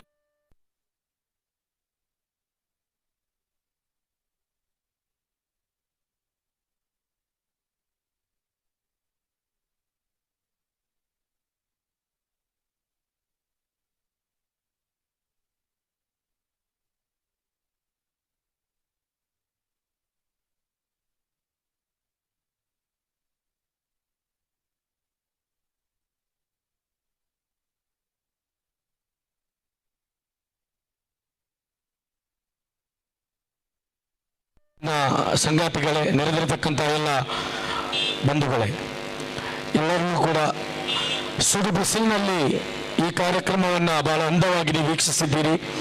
ನನ್ನ ಸಮಾರೋಪ ಮಾತುಗಳಿಗೂ ಕೂಡ ನಿಮ್ಮ ಕಿವಿಗಳಿರಬೇಕಂತ ಕೇಳಿಕೊಳ್ಳುತ್ತಾ ನನ್ನ ಮಾತಿಗೆ ನಾನು ಹೋಗ್ತಾ ಇದ್ದೇನೆ. ಬಹುಶಃ ಕನ್ನಡಕ ಮೂಲದ ವ್ಯಕ್ತಿಯ ಕೊಳೆತ ಶವವೊಂದು ಮಂಡ್ಯದಲ್ಲಿ ಸಿಕ್ಕಿದೆ. ಬಹಳ ಸ್ಪಷ್ಟವಾಗಿ ಈ ಹಲವಾರು ಕೇಸುಗಳನ್ನು ದಾಖಲಿಸಿದ್ರು, ಹಲವಾರು FIRಗಳು ಬಿದ್ದರೂ ಕೂಡ ಬಂಧಿಸಲು ಮುಂದೆ ಬಾರದಂತಹ ಪೊಲೀಸ್ ವ್ಯವಸ್ಥೆಯಲ್ಲಿ, ಸರ್ಕಾರದಲ್ಲಿ ಬಹಳ ವಿನಮ್ರವಾಗಿ ನಾವು ಹೇಳುವಂತಹ ಒಂದು ಮಾತಿದೆ. ಒಂದು ವೇಳೆ ಈ ದೇಶದ ಕಾನೂನು, ಈ ದೇಶದ ಸಂವಿಧಾನಕ್ಕೆ ತಲೆಬಾಗದಂತಹ ಗೌರವ ಕೊಡದಂತಹ, ಯಾವುದೇ ಬೆಲೆ ಕೊಡದಂತಹ ಒಂದು ಸಮುದಾಯ ಮುಸ್ಲಿಂ ಸಮುದಾಯ ಆಗಿದ್ದಿದ್ರೆ ಕಲ್ಲಡ್ಕದಲ್ಲಿ ಇಂದು 3ನೇ ತಿಥಿಯನ್ನ ಸಂಘ ಪರಿವಾರ ಹಮ್ಮಿಕೊಳ್ಬೇಕಾಗಿತ್ತು ಅನ್ನುವಂಥ ವಿಚಾರವನ್ನು ಬಹಳ ಸ್ಪಷ್ಟವಾಗಿ ಹೇಳ್ತೇವೆ. ಯಾಕಂತ ಹೇಳಿದ್ರೆ ನಮ್ಮ ತಂದೆ ತಾಯಿಯರನ್ನ, ಅಕ್ಕ ತಂಗಿಯರನ್ನ ಕೆಟ್ಟ ದೃಷ್ಟಿಯಲ್ಲಿ ಮಾತನಾಡಿದವರನ್ನ ತಲೆ ಎತ್ತಿ ನಡೆಯಲಿಕ್ಕೆ ಬಿಡದವರು ನಾವು ಅನ್ನೋದನ್ನ ನಿಮಗೆ ಬಹಳ ಸ್ಪಷ್ಟವಾಗಿ ಹೇಳ್ತೇವೆ. ಆದರೆ ಇಲ್ಲಿನ ಕಾನೂನು ಮತ್ತು ವ್ಯವಸ್ಥೆಗೆ ಬೆಲೆ ಕೊಡುವಂತಹ, ಗೌರವ ಕೊಡುವಂತಹ ಒಂದೇ ಒಂದು ಕಾರಣಕ್ಕಾಗಿ ಮಾತ್ರವಾಗಿದೆ ನಾವಿಲ್ಲಿ ಈ ವ್ಯಕ್ತಿ ಈಗಲೂ ಕೂಡ ಕಲ್ಲಡ್ಕದಲ್ಲಿ ಉಸಿರಾಡುತ್ತಿರುವುದನ್ನು ಕಂಡು ಮುನ್ನ ಬಹಳ ಸ್ಪಷ್ಟವಾಗಿ ನಾವು ಹೇಳಲಿಕ್ಕೆ ಇಚ್ಛೆ ಪಡ್ತಾ ಇದ್ದೇವೆ. ಒಂದು ವೇಳೆ ನಮ್ಮ ಉಲಾಮಗಳು, ನಮ್ಮ ಉಮರಾಗಳು, ಈ ಸಮುದಾಯದ ನೇತೃತ್ವಗಳು ನಮ್ಮಲ್ಲಿ ಈ ಒಂದು ವಿಚಾರವಾಗಿ ಮಾತನಾಡಿದ್ರೆ ಇದಕ್ಕೆ ಯಾವ ರೀತಿ ಈ ದೇಶದ ಬೀದಿಗಳಲ್ಲಿ ನಿಂತು ಉತ್ತರ ಕೊಡಬೇಕು ಅನ್ನೋದು ಸೋಷಿಯಲ್ ಡೆಮೋಕ್ರೆಟಿಕ್ ಪಾರ್ಟಿ ಆಫ್ ಇಂಡಿಯಾಗೆ ಬಹಳ ಸ್ಪಷ್ಟವಾಗಿ ಗೊತ್ತಿದೆ ಅನ್ನೋದನ್ನ ಈ ವೇದಿಕೆಯಲ್ಲಿ ನಾವೆಲ್ಲಿ ಕಿಚ್ಚು ಬರ್ತಾ ಇದ್ದೇವೆ. ನಮ್ಮ ಹೆಣ್ಣು ಮಕ್ಕಳನ್ನ ನೀವು ಹೇಗೆ ಬೇಕಾದ್ರೂ ನಡೆದುಕೊಳ್ಬೇಕು ಅನ್ನೋದು ನಿಮ್ಗೆ ನೀವು ಅಂದುಕೊಂಡಿದ್ದೀರಾ?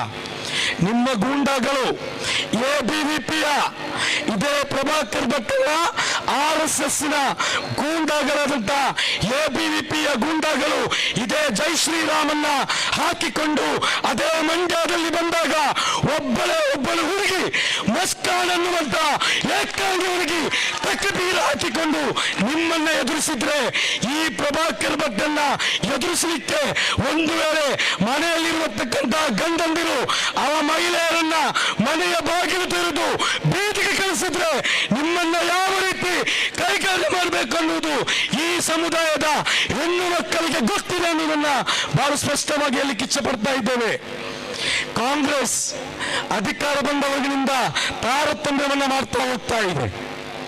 ಈಗಾಗಲೇ ಹೇಳಿದ್ರು, ಫಲಸ್ತೀನ್ ಪರವಾಗಿ ನಾವು ಮಾತನಾಡಬಾರ್ದು, ಸ್ಟೇಟಸ್ ಹಾಕಬಾರ್ದು, ಪ್ರಭಾಕರ್ ಭಟ್ ವಿರುದ್ಧ ಪ್ರೊಟೆಸ್ಟ್ಗೆ ಪರ್ಮಿಷನ್ ಕೇಳಬಾರ್ದು. ಇವರು ಕೇಸನ್ನು ದಾಖಲಿಸ್ತಾರೆ. ಇಲ್ಲಿಯ ಮನೆ ಯುಟಿ ಖಾದರ್ನ ವಿರುದ್ಧ ಒಂದು ಪೋಸ್ಟ್ ಅನ್ನು ಹಾಕಿದ್ರೆ ಮನೆಗಳಿಗೆ 5 ದಿನಗಳ ಕಾಲ ಟ್ರೇಸ್ ಮಾಡಿಕೊಂಡು ಬಂದು ನಮ್ಮನ್ನ ಅರೆಸ್ಟ್ ಮಾಡಿಕೊಂಡು ಹೋಗ್ತಾರೆ. ಕಮಿಷನರ್ ಅವರು ಇಂತಹ ಕೇಸುಗಳನ್ನ 3 ದಿನಗಳ ಕಾಲ ಫಾಲೋ ಅಪ್ ಮಾಡ್ತಾರೆ. ಇವರಿಗೆ ಒತ್ತಡಗಳು ಬರುತ್ತೆ.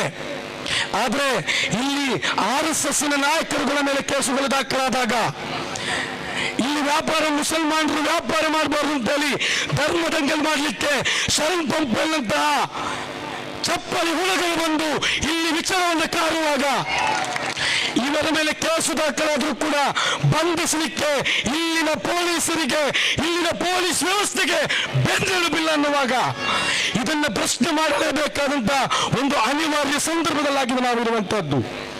ಇನ್ನು ಕಾಂಗ್ರೆಸ್ನ ವಿಚಾರವನ್ನ ಮಾತನಾಡಿ ಪ್ರಯೋಜನ ಇಲ್ಲ. ಮುಸಲ್ಮಾನರೇ, ಚುನಾವಣಾ ಸಂದರ್ಭದಲ್ಲಿ ಇದೇ ರೀತಿ ಮೈಕುಗಳನ್ನು ಕಟ್ಟಿಕೊಂಡು ನಿಮ್ಮಲ್ಲಿನ ಓಟ್ಗಳನ್ನು ಕೇಳಿದೆವು.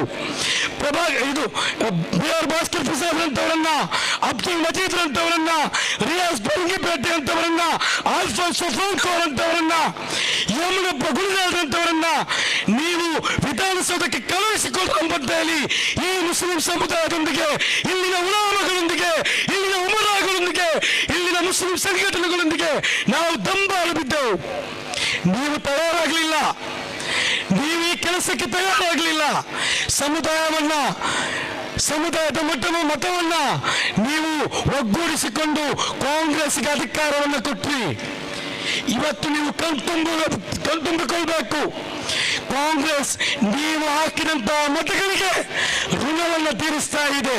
ಹೇಗೆಂತ ಹೇಳಿದ್ರೆ ಪ್ರಭಾಕರ್ ಭಟ್ಟರನ್ನ ನಾವು ಬಂಧಿಸುವುದಿಲ್ಲ ಅಂತ ಹೇಳಿಕೊಂಡು ನೀವು ಜಾತ್ಯತೀತದ ಅಗರ್ಭ ನಾಯಕ ಅಂತ ಹೇಳುವಂತ ನೀವು ಕೊಂಡಾಡುವಂತ ಸಿದ್ದರಾಮಯ್ಯ ಅವರು ಹೇಳ್ತಾ ಇದ್ದಾರೆ, ರಾಮ ಮಂದಿರಕ್ಕೆ ಕಾಂಗ್ರೆಸ್ ಸಂಪೂರ್ಣವಾಗಿ ಬೆಂಬಲವಿದೆ ಅಂತೇಳಿ.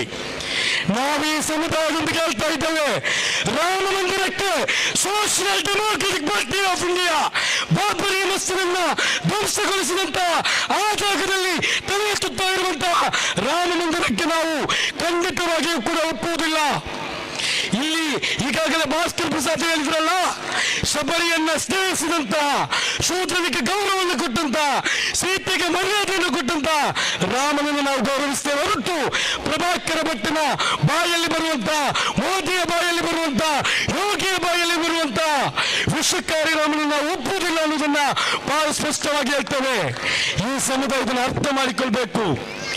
ಯಾವ ಧೈರ್ಯ ಬಂತು ಸಿದ್ದರಾಮಯ್ಯ ಅವರಿಗೆ ಕಾಂಗ್ರೆಸ್ ಇವತ್ತು ನಮ್ಮನ್ನ ಉದ್ಘಾಟನೆಗೆ ಕರೆದಿಲ್ಲ, ರಾಹುಲ್ ಗಾಂಧಿಯನ್ನ ಉದ್ಘಾಟನೆಗೆ ಕರೆದಿಲ್ಲ, ರಾಮ ಮಂದಿರವನ್ನ ಪೂಜೆಗೆ ತೆರೆದುಕೊಟ್ಟವರು ನಾವು. ಧ್ವಂಸ ಪೂಜೆಗೆ ಮಾತ್ರ ಅಲ್ಲದೆ ನೀವು ತೆರೆದುಕೊಟ್ಟಿದ್ದು ಬಾಬರಿ ಮಸ್ಜಿದನ್ನ ಧ್ವಂಸಗೊಳಿಸಲಿಕ್ಕೂ ಅವಕಾಶ ಕೊಟ್ಟಿದ್ದು ಪಿ ನರಸಿಂಹರಾವ್ ಅವರ ಕೃಪಕಟಾಕ್ಷ ಸರ್ಕಾರವಾಗಿತ್ತು ಅನ್ನೋದನ್ನ ನಾವು ಈ ಸಮುದಾಯದ ಅರ್ಥ ಮಾಡಿಕೊಳ್ಬೇಕಾಗಿದೆ. ಇನ್ನೂ ಕೂಡ ಇಲ್ಲಪ್ಪ, ಬಿಜೆಪಿ ಬರ್ತದೆ, ಬಿಜೆಪಿ ಬರಬಾರ್ದು, ಕಾಂಗ್ರೆಸ್ ಬರಬೇಕು ಅಂತ ಹೇಳಿ ಇನ್ನೂ ಕೂಡ ನಿಮ್ಮ ಓಟುಗಳು, ನಿಮ್ಮ ಬೆರಳ ಶಾಹಿಗಳು ಕಾಂಗ್ರೆಸ್ ಕಡೆಗಿನ ವಾಲುವುದಾದ್ರೆ ಈ ಹಿಂದೂ ರಾಷ್ಟ್ರವನ್ನ ನಾಳೆ ಇವರು ಮತ್ತೊಮ್ಮೆ ಅಧಿಕಾರಕ್ಕೆ ಬಂದು ಘೋಷಿಸುವಾಗ ಅದನ್ನು ಸ್ವಾಗತಿಸುವಂತ ಪ್ರಥಮ ಸಾಲಿನಲ್ಲಿ ಇದೇ ಸಿದ್ದರಾಮಯ್ಯರವರು, ಇದೇ ರಾಹುಲ್ ಗಾಂಧಿ ಅವರು, ಇದೇ ಪ್ರಿಯಾಂಕಾ ಗಾಂಧಿ ಅವರು ಇರ್ತಾರೆ ಅನ್ನುವಂತ ಸತ್ಯವನ್ನು ನೀವು ಅರ್ಥ ಮಾಡಿಕೊಳ್ಬೇಕು. ನಾವಂತೂ ಈ ಸಮುದಾಯದೊಂದಿಗೆ ಸ್ಪಷ್ಟಪಡಿಸುವುದು, ನಮ್ಮ ಘನತೆಯಿಂದ ಬಿಟ್ಟುಕೊಟ್ಟು ಈ ದೇಶದಲ್ಲಿ SDPI ಬದುಕಲಿಕ್ಕೆ ಸಾಧ್ಯವಿಲ್ಲ.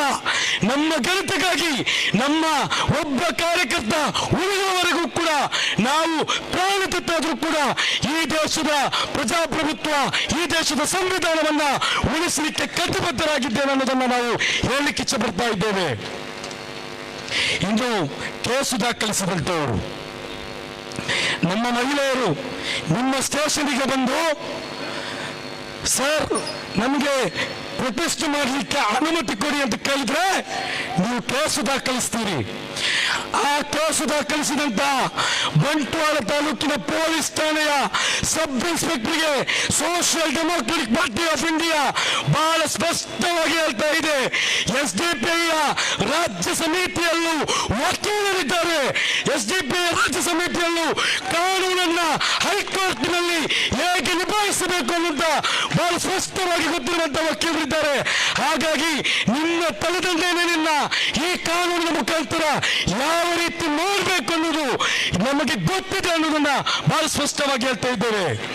ಈ ಮಹಿಳೆಯರು ಮಗುವನ್ನು ಎತ್ತಿಕೊಂಡು, ಈ ತಾಯಂದಿರು ಮಗುವನ್ನ ಭುಜದ ಮೇಲೆ ಇಟ್ಟುಕೊಂಡು ನಮ್ಮ ರ್ಯಾಲಿಯಲ್ಲಿ ನ್ಯಾಯದ ಘೋಷಣೆಗಳೊಂದಿಗೆ ಅವರು ಹೆಜ್ಜೆಯನ್ನಿಟ್ಟರೆ ಅವರ ಪರವಾಗಿ ಯಾವ ರೀತಿ ಕೆಲಸ ಮಾಡಬೇಕು ಅನ್ನೋದು ಸೋಷಿಯಲ್ ಡೆಮೋಕ್ರೆಟಿಕ್ ಪಾರ್ಟಿ ಆಫ್ ಇಂಡಿಯಾಗೆ ಬಹಳ ಸ್ಪಷ್ಟವಾಗಿ ಗೊತ್ತಿದೆ ಅನ್ನೋದನ್ನ ಇಲ್ಲಿನ ಪೊಲೀಸ್ ಇಲಾಖೆಗೆ ನಾವು ಹೇಳ್ತಾ ಇದ್ದೇವೆ.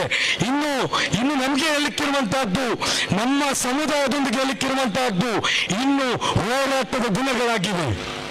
ನಾವು ಭಾವಿಸಿದ್ದೆವು ಇಲ್ಲಿ ಧರ್ಮದಂಗಗಳು ನಡೆಯುವುದು, ಇಲ್ಲಿ ಕೋಮುದ್ವೇಷ ಭಾಷಣಗಳು ನಡೆಯುವುದು ಬಿಜೆಪಿ ಅಧಿಕಾರದಲ್ಲಿದ್ರೆ ಮಾತ್ರ ಅಂತ ನಾವು ಅಂದುಕೊಂಡಿದ್ದೆವು. ಆದರೆ ಸಿದ್ದರಾಮಯ್ಯರವರು ಅಧಿಕಾರದಲ್ಲಿ ಇರುವಾಗಲೂ ಕೂಡ ಇದು ನಡೆಯುತ್ತದೆ ಅಂತ ಹೇಳಿದ್ರೆ ಇದಕ್ಕೆ ನಾವು ಕಡಿವಾಣ ಹಾಕದೆ ಹೋದ್ರೆ, ಇದಕ್ಕೆ ನಾವು ತಡೆಯನ್ನು ಹಾಕದೆ ಹೋದ್ರೆ NRC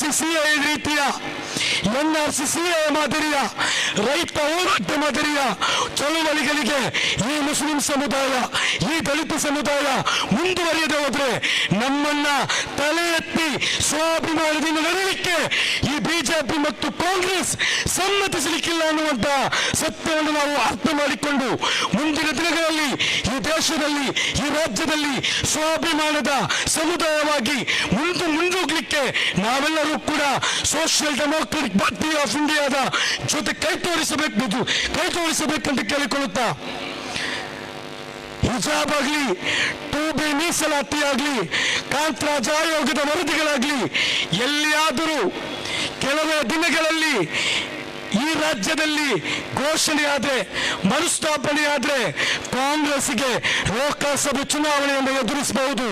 ಇಲ್ಲದಿದ್ರೆ ಯಾರನ್ನ ಮನೆಯಲ್ಲಿ ಕೂರಿಸಬೇಕು ಅನ್ನೋದನ್ನ social Democratic Party of India ತೀರ್ಮಾನ ಮಾಡುತ್ತೆ.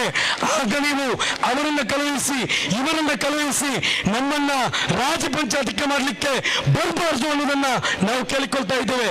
ಇದರ ಜೊತೆಗೆ ಕೊನೆಗೊಂದು ಮಾತನ್ನು ನಾನು ಹೇಳ್ತಾ ಇದ್ದೇನೆ. SKSSFನ ಮಾತೃ ಸಂಘಟನೆ ಆಗಿರತಕ್ಕಂಥ ಸಮಸ್ತ ತನ್ನ ಮುಖವಾಣಿಯಲ್ಲಿ ಕಾಂಗ್ರೆಸ್ಗೊಂದು ಪ್ರಶ್ನೆಯನ್ನ ಕೇಳಿದೆ. ಆ ಪ್ರಶ್ನೆ ಹೀಗಿದೆ: പള്ളി പൊളിച്ചെടുത്ത് കാലുവെക്കും ಹುಕುಮು ಮಸೀದಿಯನ್ನ ಧ್ವಂಸಗೊಳಿಸಿದ ಜಾಗಕ್ಕೆ ನೀವು ಕಾಲಿಡುತ್ತಿರುವ ಅನ್ನುವಂತಹ ಒಂದು ಪ್ರಶ್ನೆಯನ್ನ ಕೇಳಲಿಕ್ಕೆ ಸಮಸ್ತ ಕಾಂಗ್ರೆಸ್ನಲ್ಲಿ ಕೇಳಲಿಕ್ಕೆ ಧೈರ್ಯವನ್ನು ತೋರಿಸಿದೆ. ಈ ಧೈರ್ಯವನ್ನಾಗಿದೆ Social Democratic Party of India ಬಯಸುವುದು. ನಾನಿಲ್ಲಿರುವಂತಹ ಇನ್ನೊಂದು ಸಮಸ್ತವಾಗಿರತಕ್ಕಂಥ SSF ನವರನ್ನು ನಾನು ಹೇಳ್ತಾ ಇರುವುದು, ಜಮಾತ್ ಇಸ್ಲಾಮಿ ಅವರನ್ನು ನಾನು ಹೇಳ್ತಾ ಇರುವುದು, ಸಲಫಿ ಮೂವ್ಮೆಂಟ್ ಅವರಲ್ಲಿ ನಾನು ಹೇಳ್ತಾ ಇರುವುದು, ತಬ್ಲೀಗ್ ಜಮಾತ್ಗಳಲ್ಲಿ ನಾನು ಹೇಳ್ತಾ ಇರುವುದು, ಈ ರೀತಿಯ ಪ್ರಶ್ನೆಗಳನ್ನ ಇಲ್ಲಿನ ಕಾಂಗ್ರೆಸ್ನೊಂದಿಗೆ ಈ ಸಂದರ್ಭದಲ್ಲಿ ಕೇಳಲಿಕ್ಕೆ ತಾವೆಲ್ಲರೂ ಕೂಡ ಮುಂದೆ ಬರಬೇಕು ಅಂತ ಹೇಳಿ ಬಹಳ ವಿನಮ್ರವಾಗಿ ನಾನು ವಿನಂತಿಸ್ತಾ ಇದ್ದೇನೆ. ಒಂದು ವೇಳೆ ನಮ್ಮ ಸಮುದಾಯದ ವಿಚಾರಗಳು ಬಂದಾಗ, ನಮ್ಮೊಂದಿಗಿರುವಂತಹ ಸಹೋದರ ಸಮುದಾಯವಾದಂತಹ ದಲಿತರ ವಿಚಾರಗಳು ಬಂದಾಗ ನಾವೆಲ್ಲರೂ ಕೂಡ ಸಂಘಟನಾ ಭೇದ ಮರೆತು, ಆಶಯ ಭೇದ ಮರೆತು ಒಗ್ಗಟ್ಟಾಗಿ ನಿಂತು ಈ ಪ್ರಜಾಪ್ರಭುತ್ವ ಮತ್ತು ಸಂವಿಧಾನದ ನೈಜ ಕಾವಲಾಳುಗಳಾಗಬೇಕು ಅಂತ ಕೇಳಿಕೊಳ್ಳುತ್ತಾ ನನ್ನ ಮಾತಿಗೆ ನಾನು ವಿರಾಮವನ್ನಾಗ್ತಾ ಇದ್ದೇನೆ. ಜೈ ಹಿಂದ್, ಜೈ SDPI.